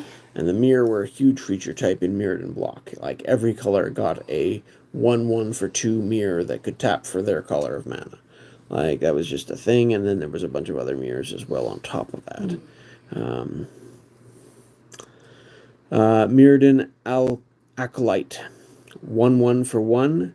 Pay 1, tap it to add 1 mana of any color to your mana pool. So it's a mana fixer. Could be useful, but usually your mana elves, people want to actually produce mana, not just convert mana. So I don't remember this being all that popular, although, again, if you got the right niche, it could have relevance. We have no sun to guide our dead, so I tend the prismatic flames of the spirit fires that show the souls their way. When I die, I hope there is one left to guide my spirit home. There you go. Next, we have the Viridian Zealot. 2 green for a 2/1 elf warrior, and you can pay 2 and sacrifice him to destroy target artifact or enchantment. You know, having creatures that you could sacrifice to destroy artifacts or enchantments is remarkably useful. Whether it was the old, well, I guess old, it came out after this, but Ronom Unicorn, which was just a 2/2 for 2 that you could sacrifice to destroy an enchantment. There have been a bunch of them over the years. I'm drawing a bit of a blank. But just having aggressive bodies that had these abilities that you could either just sacrifice it or pay a little and sacrifice it to do that sort of thing, added a lot of versatility. Nowadays, it seems like creatures, there's very rare that you have a creature with this little in its text box. But honestly, this was enough to make the creature versatile and useful back at the time. If you were in, you know, a heavy green deck, obviously, because 2 green for 2, you know, there is that. In any case, this wraps up green, and we're now moving into artifacts. And like I said, almost half this deck is artifacts, so here we go. And we're starting off with a banger. Aether Vial. This card caused all kinds of interesting decks and headaches and things. 1 mana artifact. At the beginning of your upkeep, you may put a charge counter on Aether Vial, and you can tap it to put a creature card with converted mana cost equal to the number of charge counters on Aether Vial from your hand into play. I know several decks that used to run 4 copies of this, and just drop them early, get them up to 2, 3, sometimes 4, especially if they got more than one of them. And you're using this ability to put your creatures into play, which means the creatures can't be countered. That alone made it useful. You can also do it at instant speed, because it's the effect on this. That was really annoying. And then if you're playing a lot of creatures where you're playing, 2 and 3 drops to build abilities and things like slivers. This was very popular in sliver decks for a time. Yeah, Aether Vial was just, it was used in tournaments. It was used in casual decks. It was a very annoying, very powerful little card. Only an uncommon. Despite that, it's got a decent little price tag for an uncommon. Just because it's so strong. And I know they reprint everything now just so it's available for everybody, if it wasn't on the reserve list or whatever. So I'm sure this has been reprinted countless times, and that's kept the availability and price down a little bit. It's still just a really strong card. So there's that. Now, like I said, we're starting off with a banger. This one, not so much. Angel's Feather. This is a set of 5, 1 for each color in this, and we'll get to them all. Uncommon, pay 2. Artifact, whenever a player plays a white spell, you may gain a life. So this is whether it's you playing, whether it's your opponent's playing. This was meant to be a fixed version of Ivory Cup, basically. There was a little trinket in each for each color in Alpha, where whenever you played a spell of a color, or a spell of a color was played, you could pay 1 and gain a life. This removes the cost of having to have mana up to use them. Makes it a little bit more expensive. Oh, thanks for stopping in, Broly. And, yeah, I mean, I remember people experimenting Hey, with these, but again, they don't actually do anything to help the board. It's just a little extra life here and there. So usually people found more interesting things to do with their card. If taken, it cuts the hand that clutches it. If given, it heals the hand that holds it. Interesting. Then we've got an Arcane Spyglass. Everybody loves a spyglass. Well, what does this one do? You pay 4 for an artifact that you have to pay 2 and tap and sacrifice a land to use. For the first ability, draw a card and put a charge counter on Arcane Spyglass. And you can remove 3 charge counters from Arcane Spyglass to draw a card. So it lets you draw more cards if you have extra land kicking around. This is a very late game type card. The extra ability gives you a bit better rate if you can manipulate charge counters, sure. And if not, it's, every 3 times you use it, you get a 4th one for free. Compared to the old Jumande Tome, I don't know. It's probably more interesting and you can get more value out of it. But nobody was using that card much by this point in Magic's history. So... yeah, I don't recall this one seeing much play either. Next, we're into the Arcbound creatures. Arcbound, I think there were... I'm trying to remember now. Was Arcbound introduced in Darksteel, or was there some Arcbound creatures in Mirrodin as well? I don't know. I think there were a couple, but it really took off with Mirrodin here. So yeah, modular. New keyword ability, or... relatively new at least. Break in case of emergency. So for 5 cost, you got a 0/0 artifact creature with modular 3. Comes into play with 3 +1/+1 counters on it, so you got a 3/3 for your 5. And when it is put into a graveyard, you may put its +1/+1 counters onto target artifact creature. So, as long as you had other artifact creatures, this was an incentive to play Infinity for Artifacts, a lot of heavy artifact creature deck. Those counters would just shift around and keep building. I have a card I have to show Broly. He'll understand. Okay. It's his fault. It's his fault. I see these everywhere now. Fair enough. Just saying. Just saying. Broly knows. He knows. But so yeah, the Arcbound decks played into the affinity for artifacts. They played into artifact creatures. They played into a number of things. And this is not the best example of it by any means. This was your common version 5-drop. But you could get value out of it. And since then, they've made a lot of other cards, which if you're putting +1/+1 counters on it, you add extra counters. So that's made it even more ridiculous if you really get it going. And again, there are ways of dealing with that more now too, but this was an interesting idea which has stuck around and is still useful in some quarters. Next, we have the Arcbound Crusher.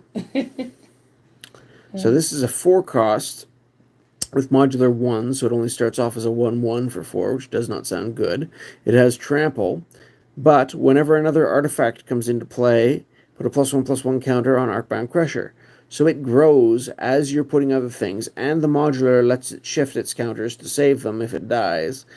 So yeah, there's a lot of value to this one. This one is one that you're going to want to shift things onto from other creatures as well. And eventually it could get quite huge, and having Trample is nice. Then we've got the Arcbound Fiend. 6 cost for Fear, which means can't be blocked except by black or artifact creatures, as I recall. And I should do a study of those keywords, because they kept shifting from Fear to Intimidate to other things. Anyways. But at the beginning of your upkeep, you may move a +1/+1 counter from target creature onto Arcbound Fiend, so it can suck up those counters from your other creatures, just cause, and it's got modular 3. So basically, like your Arcbound Bruiser, costs a little more, has Fear, and it can just add to itself, as well as again shifting when it dies. So there's all of that goodness too. Next, we have Arcbound Hybrid. So here's your modular 2 haste. So your 2/2 hasty creature that, again, gives you more counters on the board to shift around at will when it dies. Again, 2/2 haste. They're all a little bit overcosted, but the value comes later as they build and their strength stays on the board, basically. Arcbound Lancer. Uncommon, costs you 7. First Strike, modular 4. So, First Strike can be very nasty. It makes it very difficult to block effectively when you get large creatures with First Strike. And 4/4 is starting to be large enough that First Strike becomes very relevant. If you're hoping to have to multi-block this thing, you could be out of luck. The next one, which I couldn't find a copy of, sadly, was Arcbound Overseer. 8 is, again, brutally expensive. It's a golem. Modular 6 is one of the bigger modular numbers you can get when it comes for just casting it. At the beginning of your upkeep, put a +1/+1 counter on each creature with modular you control. So it's doing that, buffing all your other modular creatures. Very nice. But 8 is a big investment, there's no question about it. That is mitigated a bit by the whole modular preserving counters thing. But Arcbound Overseer, if you really want to get things going haywire, that's certainly a card you would want to have. And I don't think I ever did, sadly. But I was able to find a copy of Arcbound Ravager. Now this is probably the most infamous of the Arcbound line. This is one that was broken open in a couple of different ways, in a couple of different combos. Again, the grafted skull cap, was it? Grafted for the black artifact pumping I just put a poll. equipment was very often used in these sort of Arcbound. Is that like a spider? Decks as or well. Like a crab or something. It's creepy. It's an artifact creature. It only costs 2, so it's cheap. It can come down quick. And you can sacrifice an artifact to put a +1/+1 counter on it. So if you've got extra artifacts kicking around, which is quite possible when you're playing Infinity and modular type strategies, it can grow at will. And then again, the modular one, so it can save those counters. I put a poll about Thursday's stream in chat, just what people prefer. Because, okay. Yeah. Yeah, we're going to have to, it's going to be interesting figuring out what we're doing with that. That's why I'm asking what people think. Next, we got an Arcbound Reclaimer. So this is a 4 cost with modular 2, so starts out as a 2/2. And remove a +1/+1 counter from Arcbound Reclaimer to put target artifact card from your graveyard on top of your library. So again, getting back key pieces for your deck is definitely a useful ability. And 4 for an Arcbound creature isn't that bad compared to some as we've seen. So there's that as well. If we do, as he's heading up for work, he won't be able to be on stream as long. No, not very much at all. It's like, do you want Papa Spokat in or no? And then this next one, interestingly, is another uncommon. The Arcbound Slith. 2 cost for modular 1, and when Arcbound Slith deals combat damage to a player, put a +1/+1 counter on it. So it grows as it gets in. Sort of like the old Whirling Dervish type effect. So really, they made enough of these little Arcbound creatures that you could have quite an effect with it. Arcbound Stinger, 1/1 flying for 2. Modular 1, whatever. So it's your basic little evasive one, and then your basic little 1 cost modular 1. And again, Arcbound Worker, you would just want as many of these little guys going to try to get your deck going in the early days as possible. So parts are as strong as the whole. Then we've got an Auroch Siege Sled. So we're getting out of the Arcbound stuff for a bit here. 6 cost for a 3/5 artifact creature. You can pay 1. Target artifact creature blocks Auric Siege Sled this turn if able. Pay 1 target artifact creature can't block the Siege Sled this turn if able. So you get to control what blocks it or not to a large degree. That said, 3/5 for 6 is, again, sort of disappointing on the size. Everything in its path is either pushed aside or ground under. Any abilities that rely on blocking or interaction with other creatures usually were seen as a little too narrow. Hello, JD. Welcome in. Now, this is a weird one. The Chimeric Egg.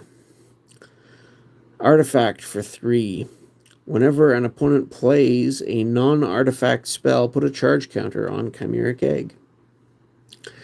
Remove 3 charge counters from Chimeric Egg. It becomes a 6/6 artifact creature with trample until end of turn. So, it's not going to be a creature all the time by any means, but there's usually enough going on. That is a weird art. And it can be, like a 6/6 trample can be a threat for sure.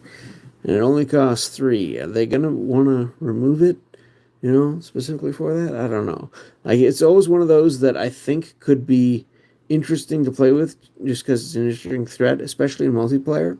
Sort of a little bit of political shenanigans going on. But it's not great, but it could be fun. I'll give it that. Now, this one I've run in multiple decks, and my brother has too. Power Conduit was the card from Mirrodin, which was very handy at moving and manipulating charge counters and things on your artifacts. Core Tapper is DarkSteel's contribution. You get a mirror who's great at dealing with counters.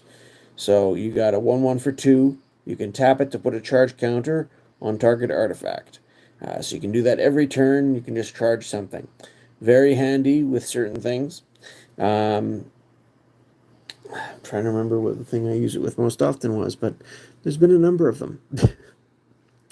Or you can just sacrifice Core Tapper and put 2 charge counters on target artifact. So if they're going to remove it, just respond by nixing it to put 2 charge counters on something and charging up even your something like an Everflowing Chalice. All of a sudden being able to tap for more mana, very handy. That's probably where I was using these most recently, was in my big old Eldrazi deck. And having these was a backup way of getting lots of mana. If my either Urza's Land combo or Cloud Post combos in my land and weren't doing the job, there we go. We had another easy artifact combo to get more artifact mana as well. It converts the faintest surges of power from Mirrodin's core into usable energy, providing endless power for Memnarch's creations on the surface. Next, we have a Darksteel Brute, 2 cost, and it's indestructible. And you can pay 3 to make it become a 2/2 artifact creature until end of turn, which is still indestructible. Darksteel was another major, the name of the set, Darksteel. But you'll see coming up here, we got a bunch of Darksteel creatures and goodies. Having things which can't be destroyed by lethal damage or destroy effects, that keeps a lot on the board through a lot of things. I used to play Jackalhop's Yokelhope's deck, and it used to run things like Ruck Eggs, which, you'd sweep the board and get a 4/4 flyer. Well, a lot of these Darksteel cards work just as well, because you sweep the board and they just hang around. So, yeah, some of these are pretty nice. This isn't one of the better ones, but it, what do you expect? It's a little uncommon, and it does its job for the most part. Now, Darksteel Colossus, and it's a Colossus, no mistake. 11/11 for 11, kind of like the Colossus of Sardiat, 9/9 for 9, and was that Arabian Nights? No, that was Antiquities. But this has got upside instead of downside beyond the huge body. And for a long time, this was one of the popular go-to targets for a Tinker. So you could just drop a mana rock on turn 1 or 2 and and then tinker it away, and pop out comes an 11/11 trample. Indestructible. Made it a lot harder to get rid of. Artifact creatures are traditionally easier to destroy because they can be killed by things that kill creatures or killed by things that kill artifacts. Ryan says he has Colossus. Yeah, a lot of people have these. And like I said, this was a go-to tinker target for good reason. Unless they had something to remove it from the game, like Swords to Plowshares, even then you'd gain some life back, so, you know. But there are other ways of removing things from the game, and that certainly was still a way to deal with it. But that was your main way to deal with it, because a lot of the other removal just wouldn't work on this guy. And if it is to be put into a graveyard from anywhere, reveal it and shuffle it into its owner's library instead. I think that was mainly to keep it from being reanimated with various reanimation spells that would have been a right pain. So that actually helps keep it as a downside, almost, if you think about it in that sense. But for the most part, this thing was just ridiculous. The reason, reminds me of the Iron Giant. Almost it does. And eventually, unfortunately, it got replaced by Blightsteel Colossus, which is basically the same thing, except it has an effect. So instead of taking 2 turns to kill your opponent, it could do it in 1 attack, potentially. And it cost 1 more, but who cared, because everybody was just tricking it into play with Tinker anyway, or something similar. So, yeah. But yeah, until Blightsteel Colossus came out, you know, what was that, a decade later almost? This was the king of the roost for targets for a while, if you wanted a threat to put on the board. Anyway, then you've got Darksteel Forge, which could also do some crazy stuff. Cost 9. Artifacts you control are indestructible. So again, you throw one of these down, and then you play some big board wiper that destroys everything in play, and all your artifacts just hang around. You could do some stuff that just wasn't very fair. I mean, but that said, other than, you know, the obvious, what its purpose is, that doesn't actually affect the board or your opponent directly. And playing 9, unless you're, you know, tricking it out some other way, is very expensive. It is an interesting piece. You can do some stuff with it, but I don't think it's broken by any means. Did it have this shape upon Mirrodin's creation, or did some inconceivable force shape the unshapable? And again, going back to Mirrodin being created by Karn the Silver Golem. So, it's interesting. They've made some interesting versions of Karn over the years.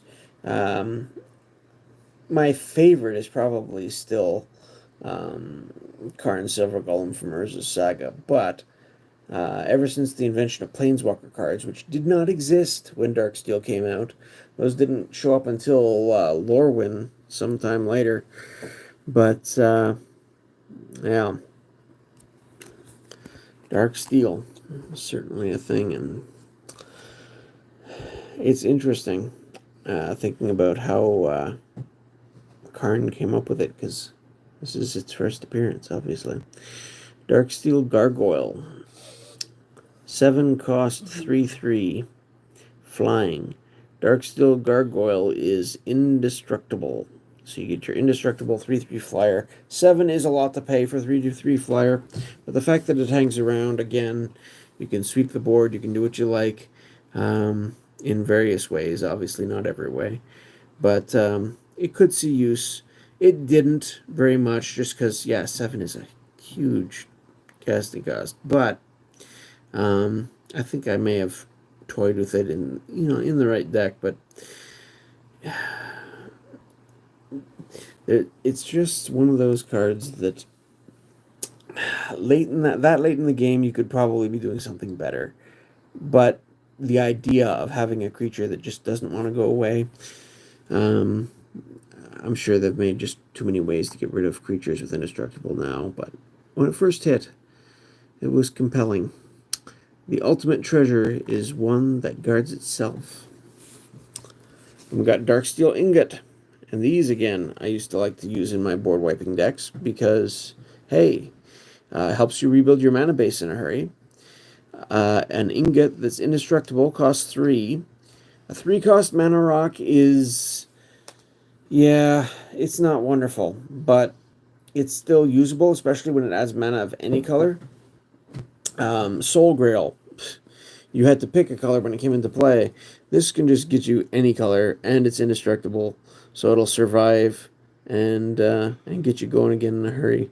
Again, these definitely I did use in some of my board wipey type decks, and I could see potentially being used a little bit more broadly if you want to just have a little safety in your back pocket. DarkSteel Pendant, 2-cost, indestructible, and you can pay 1 and tap it to look at the top card of your library, and you may put that card on the bottom of your library. Sort of a little scry effect to help you sort out your cards. I did try this out, and it gave me enough value to warrant its inclusion from time to time. You just didn't want to run a playset of them. Just throwing one in every so often was handy. Then we've got the DarkSteel Reactor. If you're looking for things to charge, it's another interesting candidate. Only costs 4. It's indestructible, and at the beginning of your upkeep, you may put a charge counter on DarkSteel Reactor. And when it has 20 or more charge counters on it, you win the game. So it's just a clock, and again, a clock that you can accelerate by any of these cards that enhance the number of counters being put on things. Of which there are many now. But that Core Tapper was one early on. Then we've got the Death Mask Duplicant. 7-cost, 5/5. Imprint, pay 1 and remove a creature card in your graveyard from the game. The removed card is imprinted on this artifact. As long as an imprinted creature card has flying, Death Mask Duplicant has flying. The same is true for Fear, First Strike, Double Strike, Haste, Land Walk, Protection, and Trample. So, a lot of abilities that this sucker could pick up from creatures that you'd had that had died. It's an interesting shapeshifter. There weren't a lot of shapeshifters at this time. It doesn't have the changeling ability like a lot of shapeshifters do nowadays, I think. But, yeah, there have been various shapeshifters. Right down, the original shapeshifter, I think, was in Antiquities as well, wasn't it? And that had a total of 7 points that you could assign to either power or toughness. So it could be anything from a 6/1 up to a 0/7, depending on what you thought would be more useful.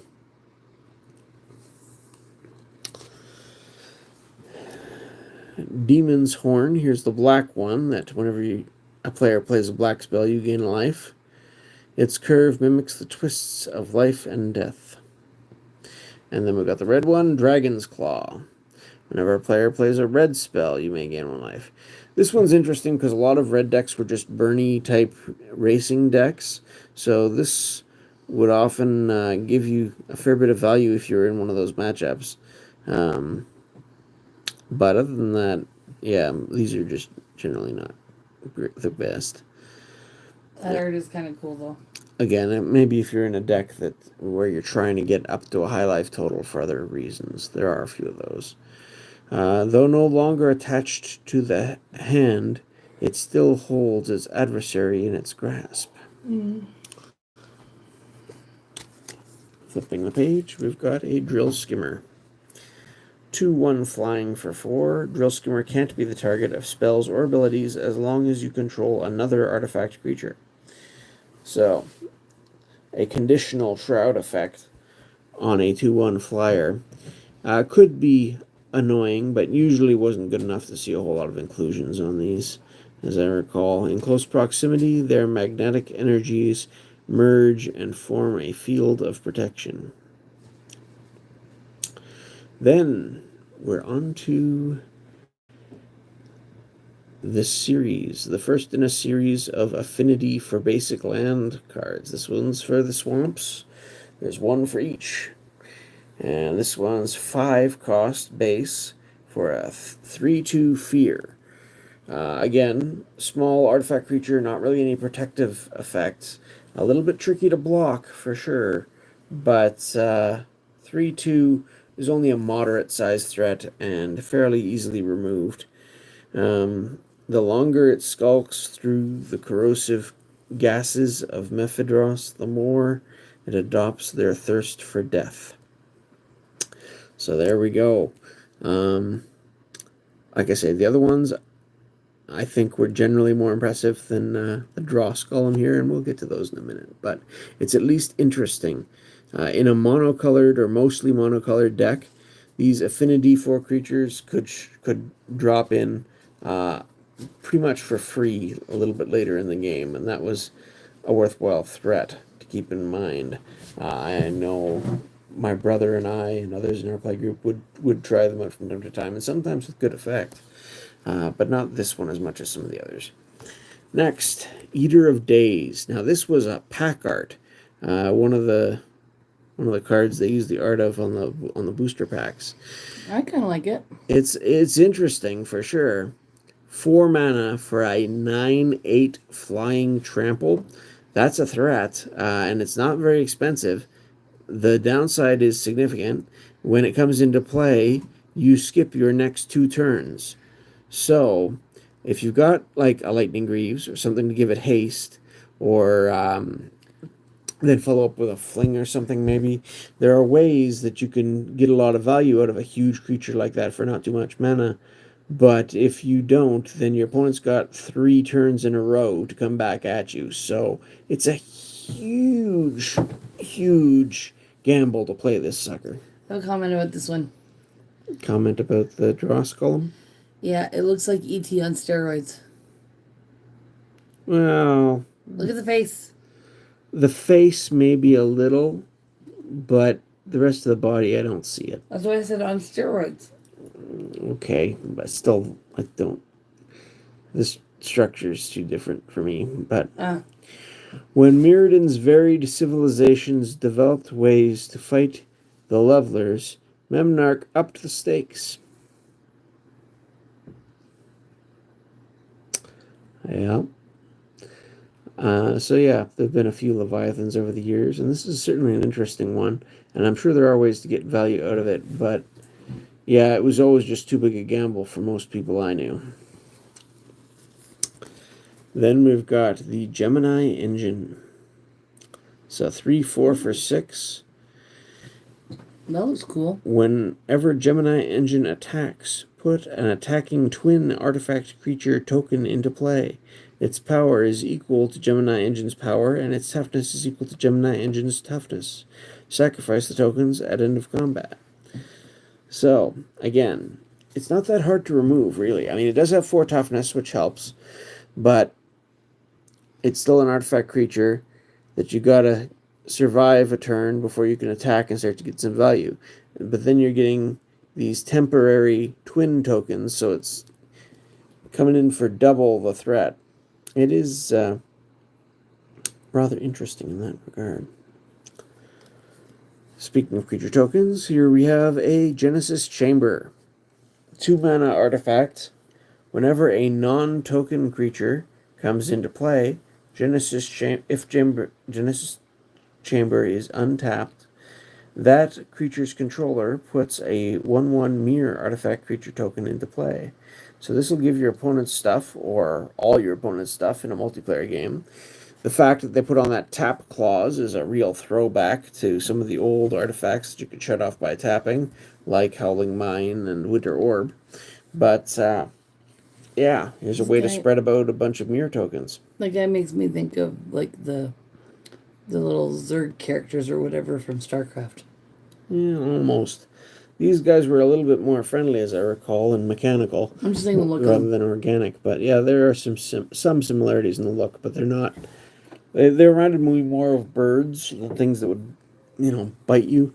But that pecking beak is quite intimidating in some ways. But yeah, this would be something that would set up creatures for all those echoing spells to deal with in one form or another, or most of them. As the experimental population grows, so do the number of Mir. It's a perfect equilibrium, said Memnarch. Next, we've got a Geth's Grimoire. Now,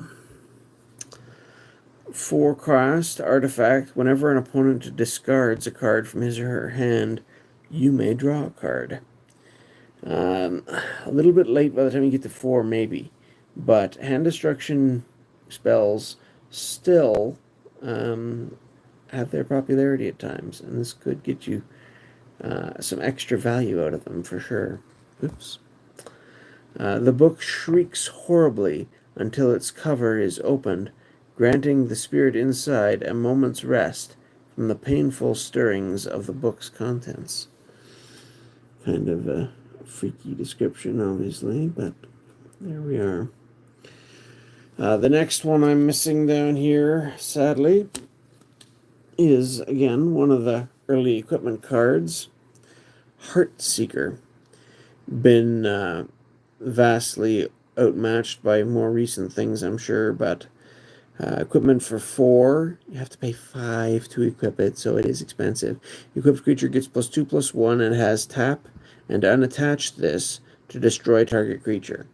So if you've got, and there are several of these now, ways to attach things to your creature cheaper, so you're not having to pay the 5 each turn. Like I said, there are several, some as recent as the new Final Fantasy set that just came out. You could get some value out of this, but it is expensive if you're just playing it as is.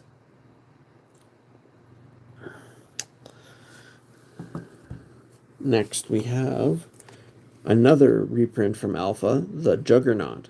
Now back in Alpha, this was a fairly efficient beast that was somewhat to be feared.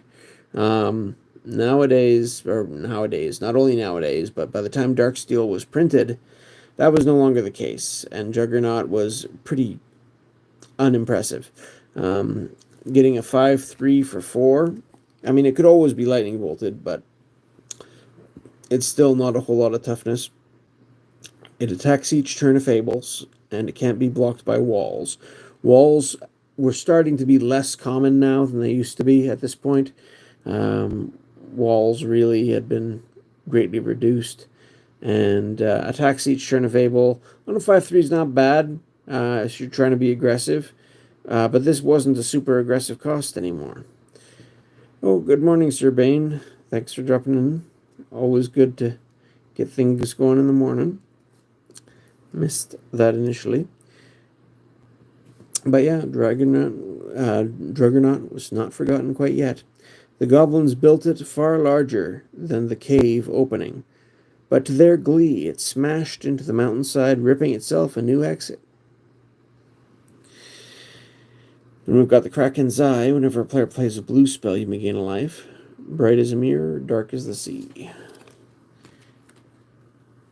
Alright. Now, some more equipment. A common. The Leonin Bola. Like I said, this is a equip for 1, play for 1, just like the old Bone Splitter, which was quite popular. So, it's got steep competition, even in its own block here. Equipped creature has tapped and unattached the Bola to tap target creature.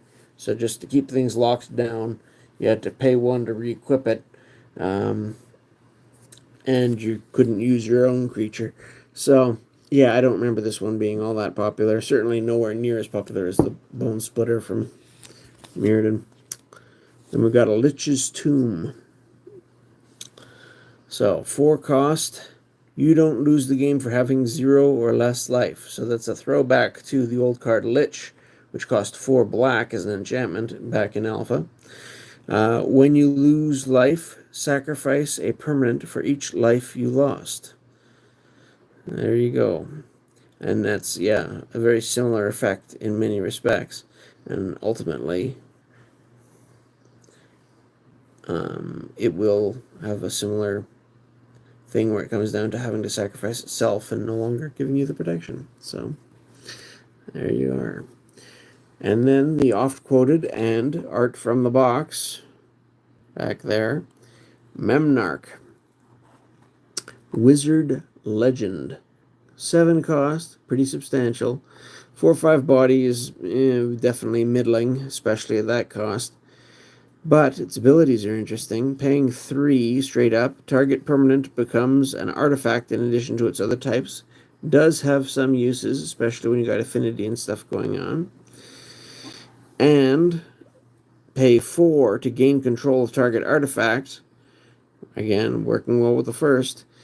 But Memnarch was interesting in part because there weren't a lot of these early on, but there were some. Its abilities were blue, but there's no blue in its casting cost. So, for the early players of Elder Dragon Highlander, where your deck was defined by the casting cost of your legendary creature that was your general or whatever, these caused issues. Because we're still being defined by the casting cost, but the abilities were blue. So you were sort of locking out blue. Then they eventually, when they got into Commander and started refining things, decided, well, no, if the card has the mana symbol anywhere on its card, then that should be part of the mana identity or whatever the term they came up with, and you should be able to use that. So that did get sort of remedied, but I still think the old rules made more sense. Now this, I'm fudging a little on a couple of these cards because the copies I found weren't actually the DarkSteel copy. It was a later reprint. This one here is from the list, I think. Is that right? Or I don't know. Maybe it was just a reprint from another set. Yeah, this one was just a reprint from another set. I forget even which set that is. 2018, probably a Commander Legends or something like that pack. Angela, could you please open... Oh, you're not here.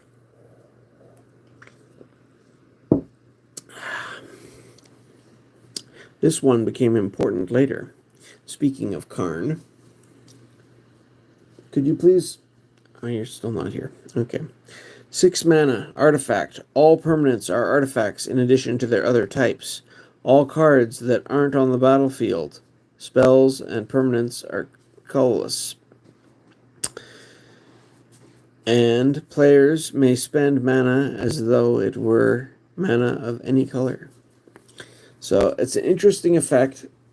On its own, it doesn't do much. Where it really got broken was as a combo with another card, which since I didn't have this fished out ahead of time, and since extra hands are in another room, I will try and grab out quickly here. Sorry, Where did I put it? thought I'd take a minute to do some laundry. Right. Trying to be efficient. It makes perfect sense. There we go. So, like I said, my favorite version of Karn is probably the artifact creature from Urza's Saga. But they did print other versions of Karn as time went on. 7 years after this set, you had Karn Liberated from the block that saw the downfall of the Mirrodin Plane, New Phyrexia. Strong card. I enjoyed how they handled this, how they did it, and it certainly can have an effect on the game. Tried this one out a few times. I discovered after my return to the game they also made another one here, Karn the Great Creator, which combos in an absolutely brutal way with Minkosynth Lattice here. So, activated abilities of artifacts your opponents control, one-sided, cannot be activated. And that -2, you may reveal an artifact card from outside the game, or choose a face-up artifact card you own in exile and put that card into hand.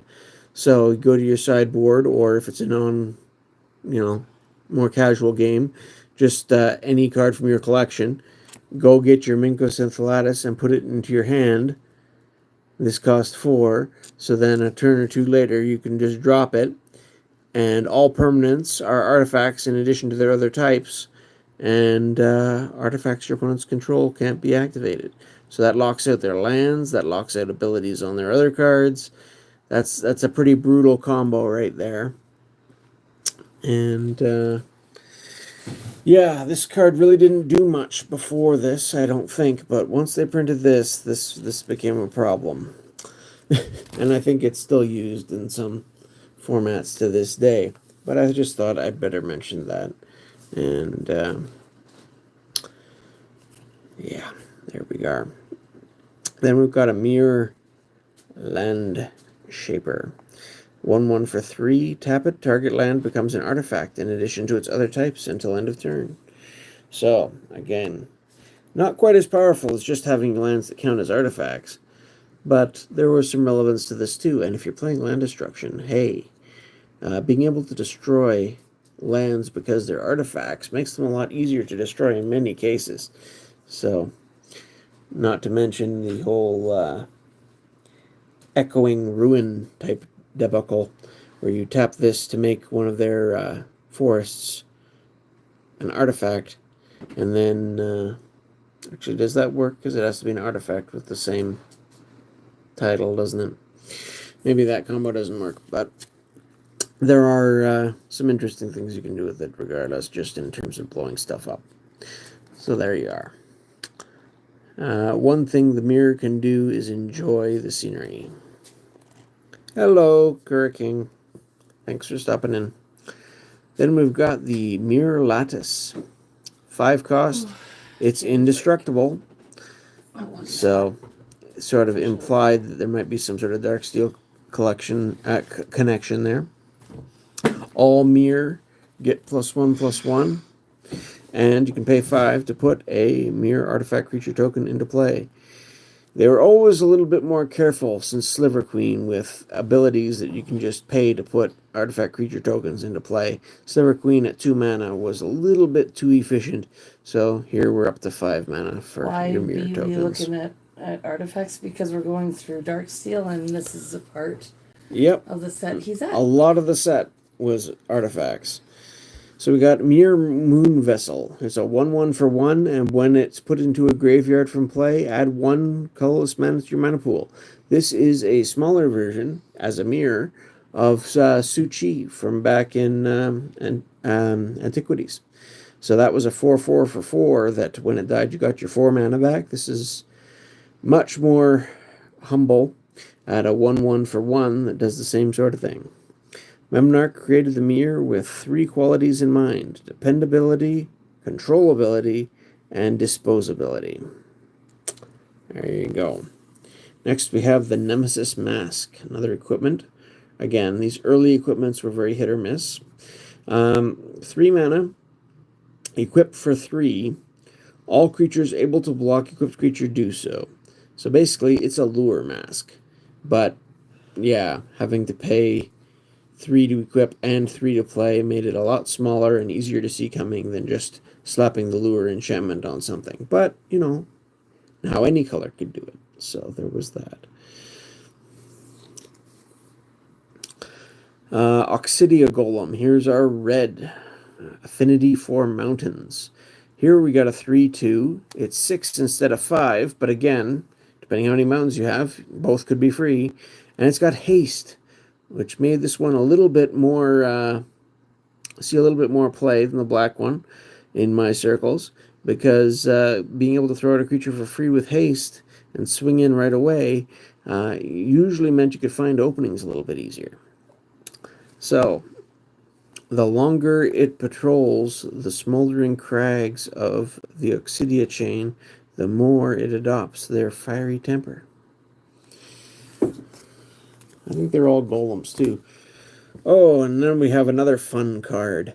I heard they actually recently unbanned this card from Commander. So now you can have fun with Panoptic Mirror, even more so and all over again. So this little gem costs 5 and has imprint. Tap it, pay X and tap it. You may remove an instant or sorcery card with converted mana cost X in your hand from the game. At the beginning of your upkeep, you may copy an imprinted instant or sorcery card and play the copy without paying its mana cost. So whatever you imprint, if you can keep this thing alive, it just keeps going. So the typical thing that people loved to do with this, as I recall, was they'd stick a time warp on it. And so at the beginning of each of your upkeeps, you would get a free copy of Time Warp. So you would get an extra turn at the end of this one, and you would then just proceed to have turn after turn after turn after turn, unless someone had an instant way of breaking this up. And you could usually find a way to finish out the game in short order when you have all the turns you want to do it and your opponents aren't getting turns. So, like I said, that was a typical example, and I'm sure there's other more creative ways of doing it as well. But Panoptic Mirror, I'm surprised to see they're bringing it back.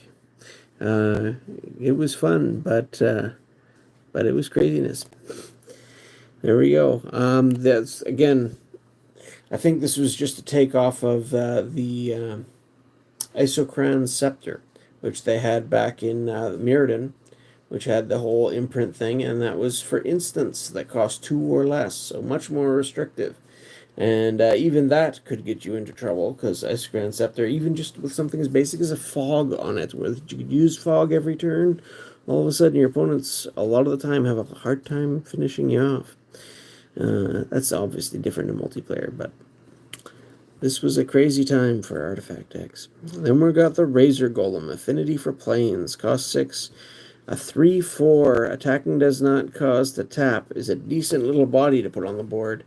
And, I mean, even if you're just playing a planes each turn, you could be dropping this on turn 3 with 3 planes and paying the 3.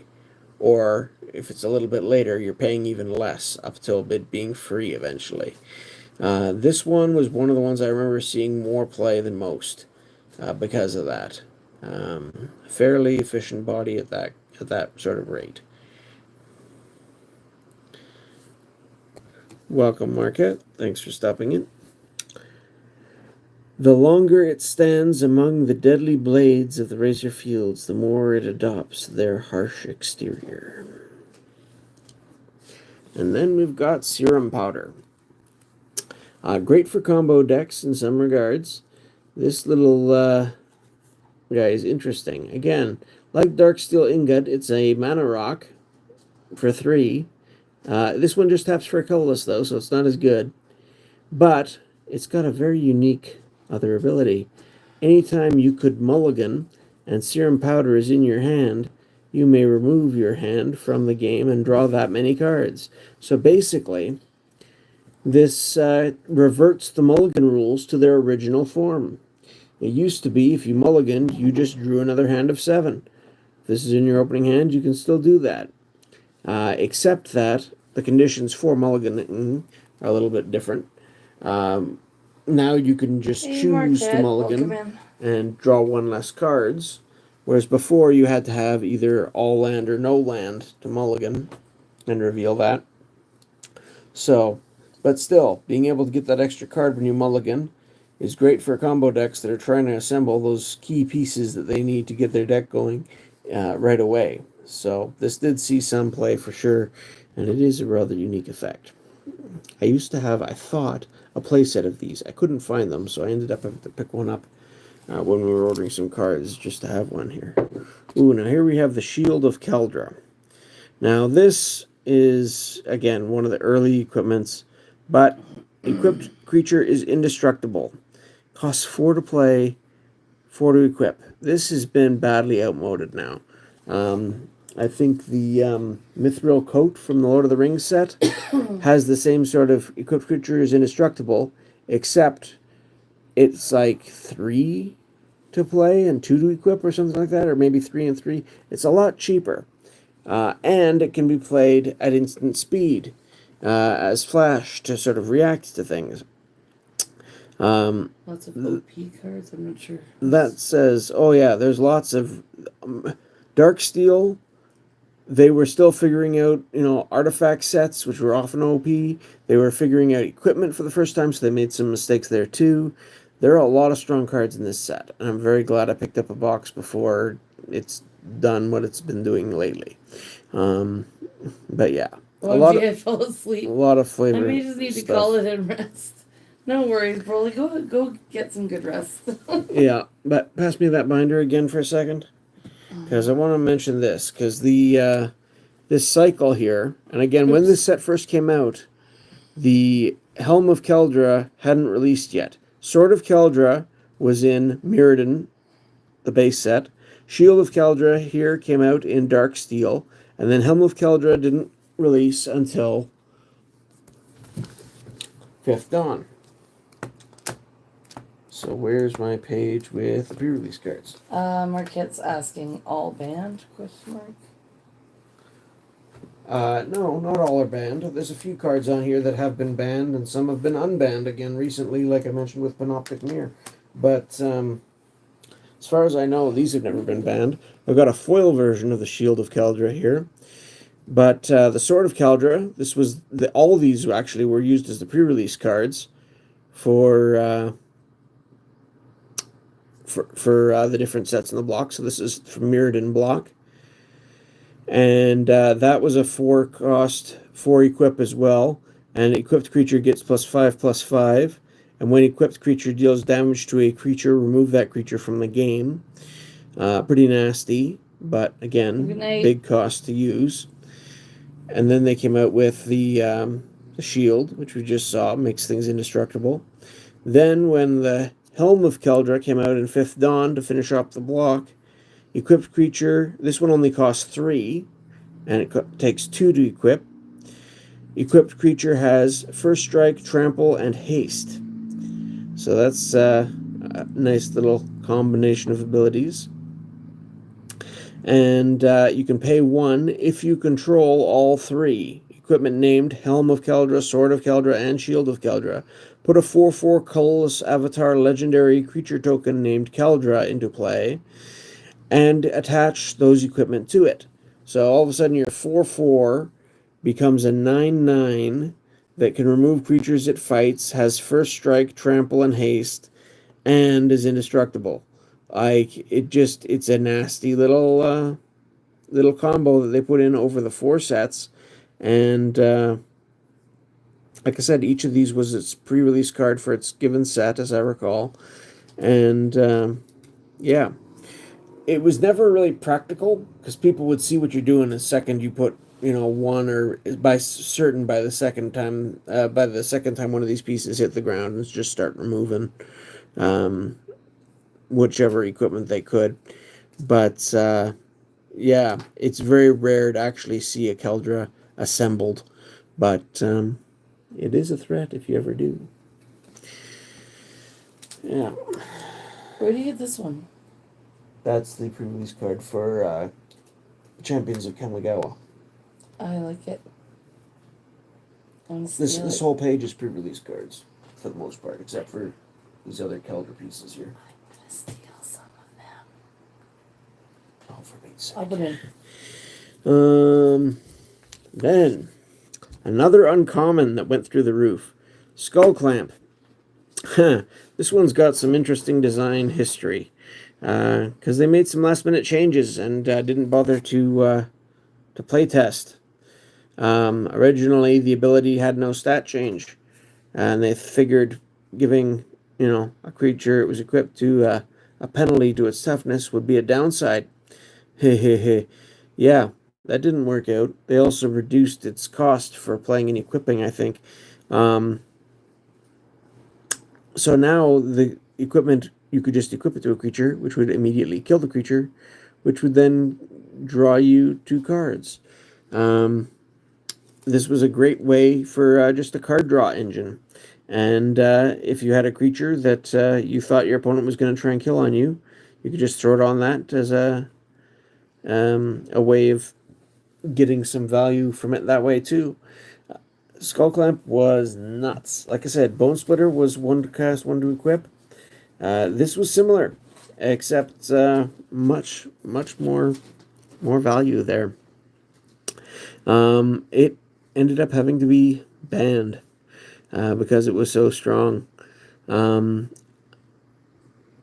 think it still sees some play in the Eternal formats. I forget what sort of restrictions are on it there, but yeah, Skull Clamp is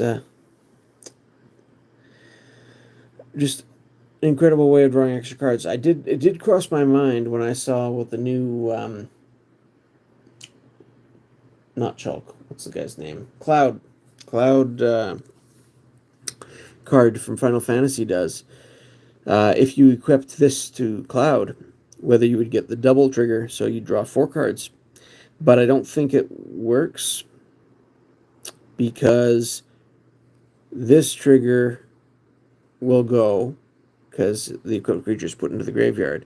But by the time this happens and tries to trigger Cloud's ability, he's already in the graveyard, so his ability no longer applies anymore. So I don't think you get the doubling effect. But it made me think just to try and figure out how that interaction might work, since he does love equipment so much. In any case, moving along, we got Spawning Pit. 2-cost artifact. Sacrifice a creature, put a charge counter on Spawning Pit. And you can pay 1 and remove 2 charge counters from Spawning Pit to put a 2/2 spawn artifact creature token into play. This reminds me a little bit of Night Soil, except it's an artifact, and you gotta sacrifice your creatures. You can't just use the ones in your graveyard, so it's much more narrow. It does give you slightly larger creatures, but yeah, not a huge fan unless you're desperate for just another way to make more tokens. I could see it seeing some play with all those modular creatures, because you sacrifice them, they still are dying and shifting their counters to other creatures, and you're getting another creature to use with it. So I'm sure there's ways to abuse it in that sort of scenario, but for the most part, just playing it straight, not a huge fan of that one. Next, we've got Spectre's Shroud. So again, more early equipment. Costs 2 to play, 1 to equip. Equipped creature gets +1 attack, which is, nice little bonus. But the real meat and potatoes of this one is whenever equipped creature deals combat damage to a player, that player discards a card from his or her hand. So basically, you're getting sort of the Hypnotic Spectre type attack, except they get to choose, so it's more like Abyssal Spectre. But in any case, you get the Spectre sort of forcing them to discard when it's hit. It's a fairly cheap equipment to play and use, so and it does give a slight attack buff. So this one I have seen turn up just for fun every once in a while. It's not super powerful by any means, but because it's conditional. Obviously, if your opponent doesn't have a hand, you're not getting much value out of that. Spellbinder, again, my brother used to use this for its time for things. So 4 to equip is expensive. 3 to play, not cheap either. Imprint. When Spellbinder comes into play, you may remove an instant card in your hand from the game. When equipped creature deals combat damage to a player, you may copy the imprinted instant card and play the copy without paying its mana cost. So there's all kinds of nasty things you could put on this.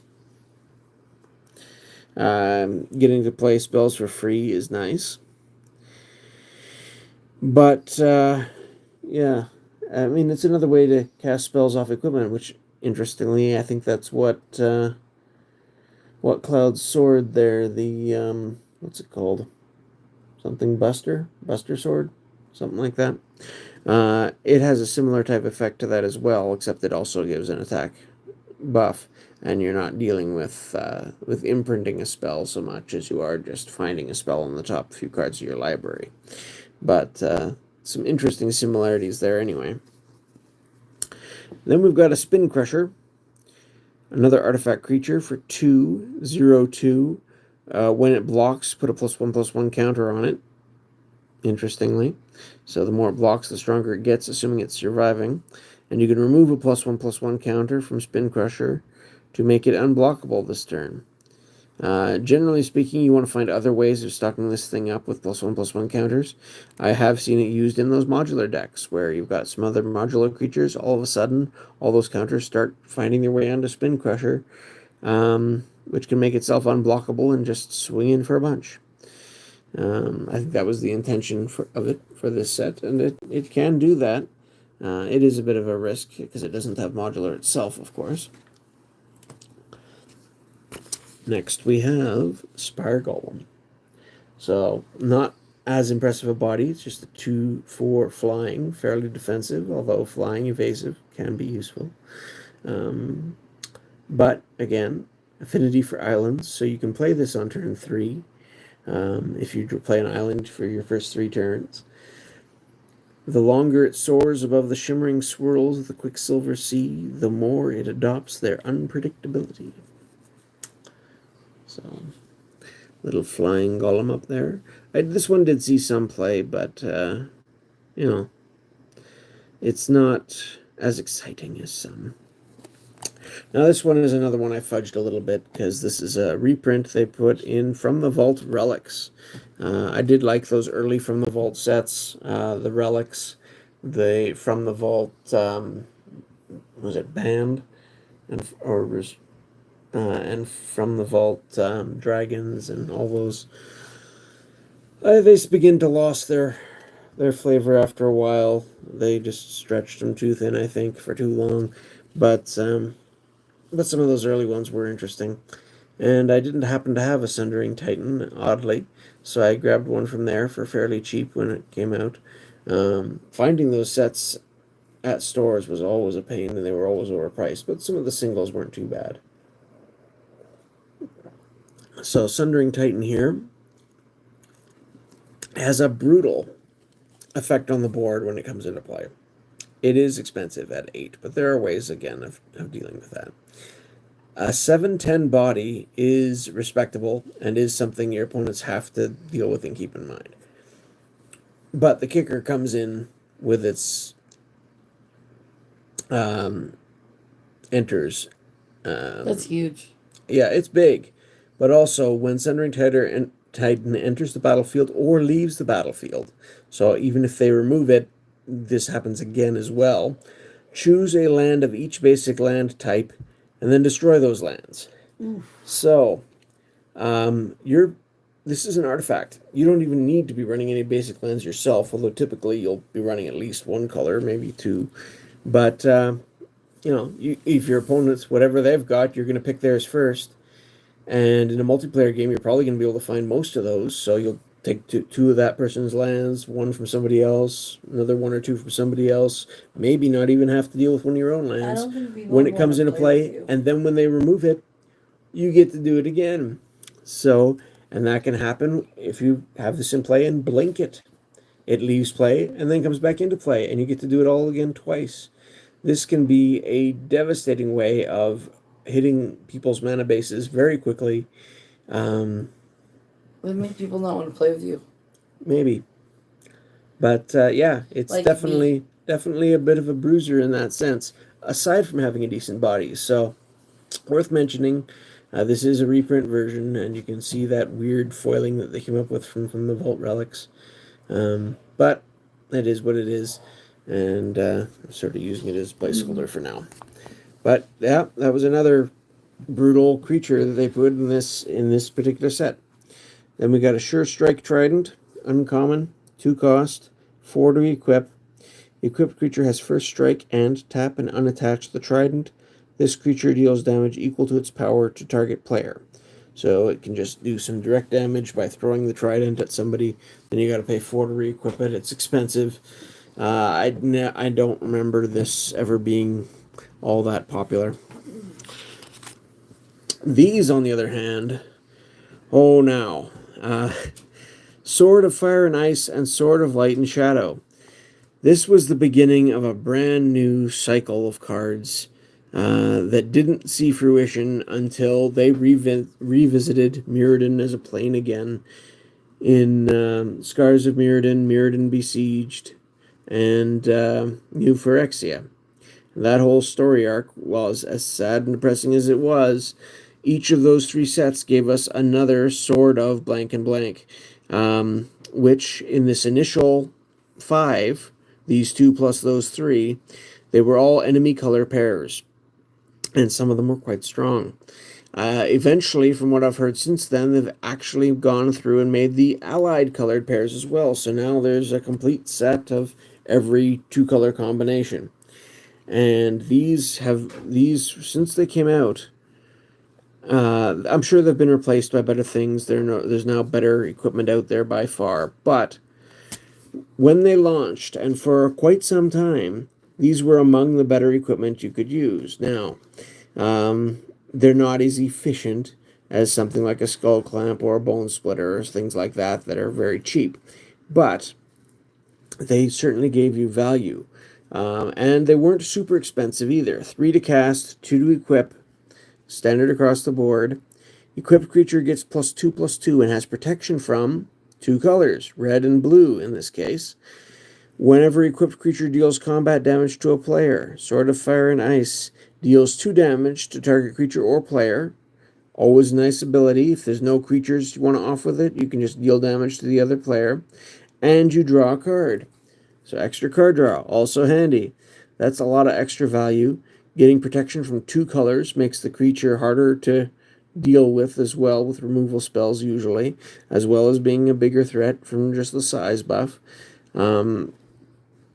These were very nice. And Sword of Fire and Ice in particular was considered the better of the 2. This is the first thing that came to mind, honestly, when I saw Shulk. Was, okay, doubles abilities, so if I put this on, not Shulk, why do I keep calling him Shulk? Probably because I get him mixed up from Smash Brothers, which is where I see him, but Cloud, Final Fantasy, yes, right, Cloud. Stick this on him, and that, together, kinda? well, they're definitely related, but no, not exactly. Okay. But they're anyway. But yeah, Sword of Fire and Ice. So if he's doubling these triggers abilities, then yeah, you would get to do 2 damage to target creature or player twice, and then draw 2 cards. That's even more extra value. And as for Sword of Light and Shadow, similar stats in terms of cost to play and to equip. And the fact that both of these were in the same set, because like I said, when they redid the other versions of these, sort of blank and blank, I'm pretty sure they moved them from rare up to mythic, which didn't exist at this time, and there was only 1 per set. This set, at regular rare, not mythic rare, had 2 that you could get, and, you know, they were both considered fairly strong. So this one has protection from white and black, both colors which are known for having decent creature removal, so again, making it harder to deal with. And whenever creature deals combat damage to a player, you gain 3 life. Again, that doesn't affect the board per se, but not a bad bonus. And you may return up to 1 target creature card from your graveyard to your hand. Not as reliable as just drawing a card, because you might not have a creature there, but for the most part, you can find a creature, and getting a creature of your choice back from your graveyard to your hand is very nice. So, yeah, both very strong, very useful. Like I said, of the 2, Fire and Ice, Sword of Fire and Ice, probably by most people considered by far the favorite, but certainly nobody was laughing when your opponent dropped either of these for the most part. They were among the better equipment available for some time. Then we've got Talon of Pain artifact for 4. Whenever a source you control other than Talon of Pain deals damage to an opponent, put a charge counter on Talon of Pain. And you can pay X and remove X charge counters from Talon of Pain to have it deal X damage to target creature or player. I think this was supposed to be sort of an updated Rod of Ruin. I don't think it really comes off that well. Unless maybe you're already playing like a deck with a lot of Tims, then that'll build up charges counters on this fairly quickly. But yeah, you really have to sort of tailor your deck to this sort of to make it work. Tangle Golem was another one of the more popular ones. One of the more expensive of these golems. Affinity for forests. So again, if you're just playing forest each turn, you're not going to be able to play this on turn 3. You're going to have to wait till turn 4. But even on turn 4, you're still only having to pay 3 for a 5/4, which is a decent-sized body. Yeah, there's not much to say about it. It's definitely more vanilla. It doesn't have any other abilities. It can come down for free. It's bigger, but yeah, there is that extra sort of delay with it. So I definitely saw some play among people that I knew, but yeah, all these golems, they're kind of got their niche. The longer it weaves through the twisted vines of the tangle, the more it adopts their hidden strength. Next, we got a Thought Dissector. 4 cost, pay X and tap it. Target opponent reveals cards from the top of his or her library until an artifact card or X cards are revealed, whichever comes first. If an artifact card is revealed this way, you may put it into play under your control, then sacrifice Thought Dissector. Put the rest of the cards revealed this way into that player's graveyard. Now, this is interesting because this is sort of a updated version of Helm of Obedience, but for artifacts instead of for creatures. Helm of Obedience was definitely thought of as interesting at the time, but it never really panned out just because you could never really control what you're going to get. This does sort of mill your opponent's deck. It does get you cards out of their deck, which is interesting. It never really took off, and it doesn't even combo with the Leland of the Void like the other one does because of the way they changed the wording. I think specifically to avoid that sort of thing in the future, although Leland of the Void didn't exist at this time yet. I think they were starting to realize that the way the other one was worded was a little bit too cumbersome and problematic. So they did change the wording, but it's a very similar type of effect to what Helm of Obedience was, just looking for artifacts instead of creatures. Anyway, that's the main thing I have to say about that. Then we got a Thunderstaff. Again, 3 to cast. If Thunderstaff is untapped and a creature would deal combat damage to you, prevent 1 of that damage. So just having it sitting there, it can save you a little bit. Almost like a force field, except the force field was far more efficient. And you had to pay to use. And then you can pay 2 and tap it to attacking creatures get +1 attack until end of turn. So you do that on your turn when you're attacking if you're not wanting to keep it up for defense. So there's the little Thunderstaff. Again, generally too small an effect to really be worth it, but nice that you can use it in either direction. Next up, another heavy hitter, Trinisphere. This card doesn't do a whole lot on its own, but in the Eternal formats, where everything is so fast and broken, this can be brutal. You use a Mishra's Workshop or a Dark Ritual or any number of ways to cast this on turn 1. Your opponent's going to have a bit of a headache because all their Moxes and other fancy quick stuff have to pay 3 before they can be played. That really slows them down and makes them less efficient. So it's been used in artifact decks. They used to call them mud decks because artifacts were brown, but again, as of this set with the new border system.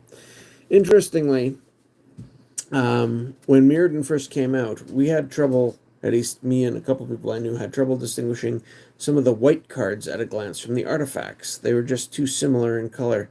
We found especially that white and artifacts were hard to distinguish a little bit at times. I don't know if anyone else had that problem or if it was just sort of a local thing with us, but they did seem to improve that as time went on. But yeah, Trinisphere here. As long as Trinisphere is untapped, again, a bit of a throwback to things that can be turned off by tapping them. Each spell that would cost less than 3 mana costs 3 mana to play. And then additional mana is just extra colorless mana adding on to the casting cost description there. So, yeah. Doesn't look like much on its own, but get this in the right format, get it early, and it can really mess with your opponent. I have the Golem. It's basically a 4-cost Soul Ring. Not that interesting. At first, people, you had Thran Dynamo, which cost 4 and could tap for 3. That was still popular. I have the Golem. Was what's the nearest parallel with that? Sisei's Ring or something like that from Mirage or Weatherlight. I think did pretty much the same thing. Soul Ring was always super popular. Being able to throw down an artifact that accelerated you, ramped you by being able to tap for 2. Very good, but a lot less good when you have to pay 4 to do it. Even Worn Power Stone, which cost 3 but came into play tapped, I think was more popular than this. Oh, and then I'm missing another. Oops.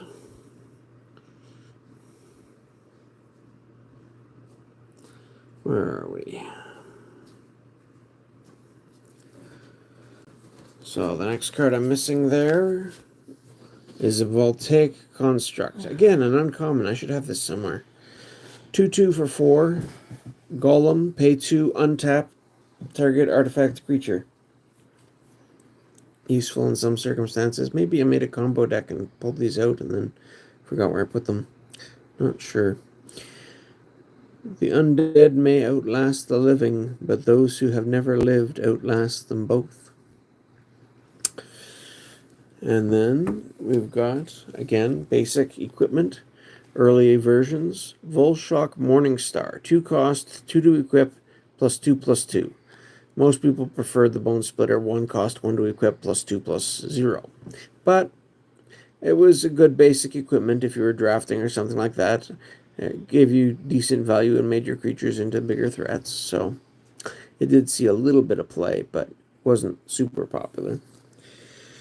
And then after that, another one that I'm missing was the Wand of Elements. 4 cost artifact, sacrifice an island to put a 2/2 blue elemental creature token with flying into play, or tap it, sacrifice a mountain, and put a 3/3 red elemental creature token into play. So you get a 2/2 flyer or a 3/3, but you got to sacrifice your islands or mountains to do it. So that is definitely a drawback, but it could be crushing. You got things now that double your tokens that come into play. That would make it more effective. It gives legs to the earth and wings to the sky. Good night. Thanks again for coming out. And we've got a Well of Lost Dreams. Are you just saying to Broly? That was a while ago. No, I was saying to Founder. She was saying it to Broly. Oh, okay. Oops, I'm sorry you missed that. I'm getting distracted here because I'm Sorry. trying to... Anyway. Well of Lost Dreams. 4 cost. Artifact. We're getting down to the last page or so of cards here. Done, yeah. Whenever you gain life, you may pay X, where X is less than or equal to the amount of life you gained. If you do, draw X cards. Some say knowledge lost during the ritual of rebuking is returned through the well's waters. Again, it just seems a little bit cumbersome because you got to set up the life gain as well. It does work with those. It does work with the feathers and the demon horns and dragon fangs and all those that were in these sets too. So, not dragon fang, dragon claw. Anyway. Dragon Fang, Dan is in your head. Yeah, maybe a little bit. Whisper Silk Cloak was always an interesting one, and it did see some play. But it was sort of played second fiddle to the Lightning Greaves, which I've mentioned a couple times. Because it costs 3, takes 2 to equip, whereas... it's got half the same effect as Lightning Greaves, which cost 2 and 0 to equip. So this is more expensive to use. Equipped creature is unblockable and can't be the target of spells or abilities. This protects creature very nicely and still lets it even swing without having to worry about being blocked. But the Lightning Greaves also protects it, by giving it, can't be the target of spells or abilities, the Shroud sort of effect, and it gives it haste, which is more aggressive and costs less. This is a little bit better at protecting a creature, especially if you still want to be able to swing. I remember some decks that actually would use both and swap them over, depending as they needed the Lightning Greaves for their newly played creatures they wanted to have haste.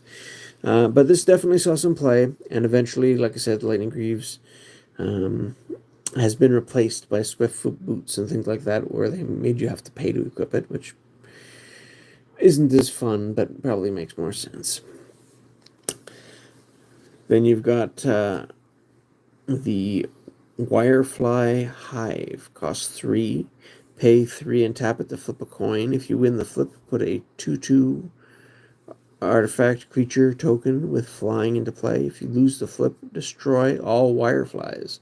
So that's, if you don't have any, it's worth it to try and build up some, but the more you have, the bigger the risk it is, unless you've got some other tricks for getting more out, which there are nowadays, but this is basically a cheaper version of the Hive that gives you nastier wasps, but it's harder to build up a big army of them.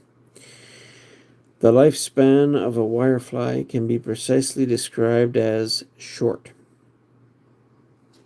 There you go. But yeah, the Hive was a popular thing to do with building up power slowly in the earlier formats from Alpha. Anyway, there's the Worm's Tooth. Gain a life whenever a player plays a green spell. A worm knows nothing of deception. If it opens its mouth, it plans to eat you. And then to wrap things up, our last page are the lands.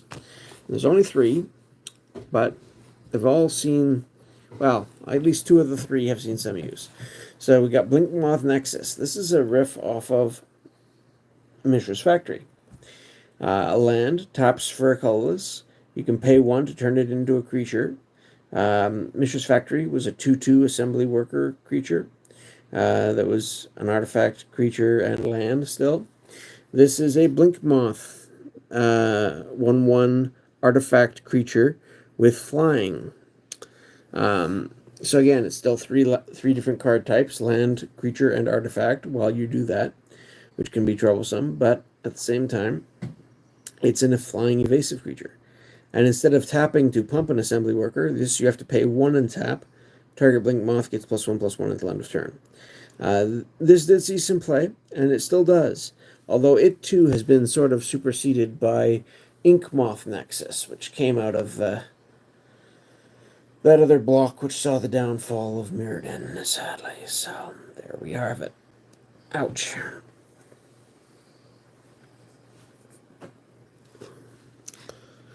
Yeah, do people realize that going to bed means in the morning and Yeah, I don't know. heads We'll out for decide what's work going to work is- best for us. It seems to be pretty close to It is 50-50. pretty close. So, But Blinkmoth Nexus, any sort of creature lands, I mentioned this with the Dungeons and Dragons stuff too, yeah. they tend to be useful, especially when they're cheap to activate, which those other ones aren't as much. But yeah, creature lands have always been popular, and this is no exception. Then we've got the Darksteel Citadel. This is the artifact land. Like I said, the artifact lands from Mirrodin itself got banned because there was 5 of them, 1 for each color, and they produced colored mana. This one produces colorless, so it's not as broken for your mana production. It is indestructible, which is nice in itself. Like I said, this is something along with Darksteel Ingot. I used to run both of these in my Yokel Hopes wipe the board and reset, but I still have a couple of things that were indestructible on it to help me rebuild type decks. And it's still an artifact for your artifact affinity decks, and lots of people still used to run that even when the other ones got banned. So Darksteel Citadel has long been a popular addition and item in from contributing from the set and the strategies as well. And then thirdly and finally, we've got the Mirrodin's Core, which taps for a colorless mana, or you can tap to put a charge counter on it, and you can tap it and remove a charge counter to add 1 mana of any color to your mana pool. So, a little bit slower if you want colored mana, but it can give you mana of your choice at least. This is one of the more balanced lands I've found for, providing mana at speed, but also being able to get you some color fixing if you need it. It's not bad. It was never particularly broken or anything like that, but it's not great either. I like the design of it. I don't know what else to say there. And then at the bottom of the page here, I do have a foil of another rare Turn the Tables that I just happened to come across and threw in on the page. So, that's sort of my binder here that shows the transition from the old frames with Onslaught into the new frames with DarkSteel. And like I say, DarkSteel, I only ever got the one booster box of it, plus I had a few other things that I picked up. A lot of interesting cards and gems, some strong ones in here. Maybe one day I'll finish the set out, who knows. It's not really a top priority, but I was playing quite heavily during, I don't want to say, what's the name of I don't know what the official name of the block is, but basically during... Ryan says nice collection. Yeah, thanks, Ryan. I appreciate that. And I do like sharing these elements. I do have, did get a couple boxes of all of the sets from the other block that I was referenced there, where it was Mirrodin Besiege, Scars of Mirrodin, and New Phyrexia. And maybe I could try and reconstitute that block or those sets and talk about them sometime if I've got the time to do it. I know I'm missing some, but I don't think I'm missing as many as I was for this set. And I've also got a fair chunk of the early Innistrad sets from that sort of time period as well. So it could be an interesting thing if people are interested in that. So far, most of my set discussions have focused on older sets. Pre-modern borders, if you want to call it that, sets. This is only the second time I've gone into a modern bordered set, and the other one was Cold Snap, which was sort of part of the Ice Age block, so it was a bit of an exceptional set as well. So if people are interested in that sort of thing, let me know. It might be worth trying to assemble those sets. But it was definitely a transitional time for the game, and I know for myself, I appreciated most a lot of the earlier stuff. I just found the flavor of the old borders themselves and the art styles and everything. I just liked them better from back there for some reason. Anyhow. I'm sorry, I am dozing off here. It's late. Yeah, obviously this isn't as compelling to you as it was to me, but no, it's camping and Lucas and yeah, it's been a busy day. Yeah. Yeah. If we'd had a whole lot of people watching, I was thinking of going through some of the more playable commons, maybe the echoing cards or the golems or stuff like this to do for a giveaway, but maybe I'll save that if there's interest later and we're returning to look at Mirrodin from a historical standpoint, looking at those other sets or something. We'll see. But for now, I think we're ready to call it a night. Oh, can you go back? There's one art that just kind of caught my... Hold on a sec. No. This one. That's kind of creepy but pretty at the same time. Yeah, kind of. Yeah, there's a lot of interesting designs that they had at this time for sure. All right. So. Well, I'm not going to send anybody to anybody tonight. I'm too tired to try and find somebody. So, no raids tonight. But we appreciate everybody. Yeah. And if you and like again, Pokemon... Just thumbing through the stack here, from artifacts into white cards, the transition isn't as obvious. Oh, there's lands in between. As you might think it should be, or at least when you can't see the casting costs especially. Ooh. That's pretty. I like it. Yeah, there are some pretty ones for sure. So, anyways, as I was saying, you'll see us sometimes on Thursday. We don't know what yet. Right. You should, because who knows what's gonna happen. We still have family visiting, so. Thanks very much for coming out, Ryan and Founder and everybody who stopped in. It's been, again, I do enjoy sharing some of these old collection things. One of these days I want to step back and go over the Lord of the Rings ones now that I've got it mainly in the early sections, at least in complete order. I don't know if I'm ever going to finish that set. New sets are just so ridiculous to try to collect. But I might also take a... Oops, that's my finger. Also take a look at Homelands again, since we're coming up on the 30th anniversary of the release of Homelands. We did a little look at Ice Age recently. I didn't have a set or anywhere near a set for that, so we just did a little opening and a few handfuls of cards that I could find. There's a lot of commons that I didn't even find copies of for that, but I remembered seeing, so who knows. But I do like this, especially those early sets, the earliest ones. They just seemed more memorable, more flavorful to me, because that was what everything was building off of. So maybe I'll revisit that in the future too. But in any case, again, thanks for coming out. And Thank you guys. yeah, honestly, if you get a chance for a reasonable price, there's a lot of interesting stuff in DarkSteel for the size of those little small sets that enhanced the different blocks. Often I find, they'd have almost as many or just as many good solid cards in them as the big sets, but be so much easier to collect because of the set size. So, and again, with the Swords of, with the Arcbound stuff, with everything they threw into this set, there was just a lot of really interesting cards, and I highly recommend it if you're looking at something from that era. And if you like artifacts. Because, yeah, this was, by the standard calculation, the Bronze Age of Magic, one of the sort of strong periods of card design where they probably went a little bit too strong on some elements, but hey, it was fun. Have a good night, Founder. Yeah, good night. Thanks for coming. Thanks, everybody. Hope you enjoyed this little trip through memory lane and some of the neat cards that are there to be found. And some of them are still fun to play with. Try them out if you get a chance. Enjoy. Bye. Good night. Night, everyone. See you soon. Bye for now.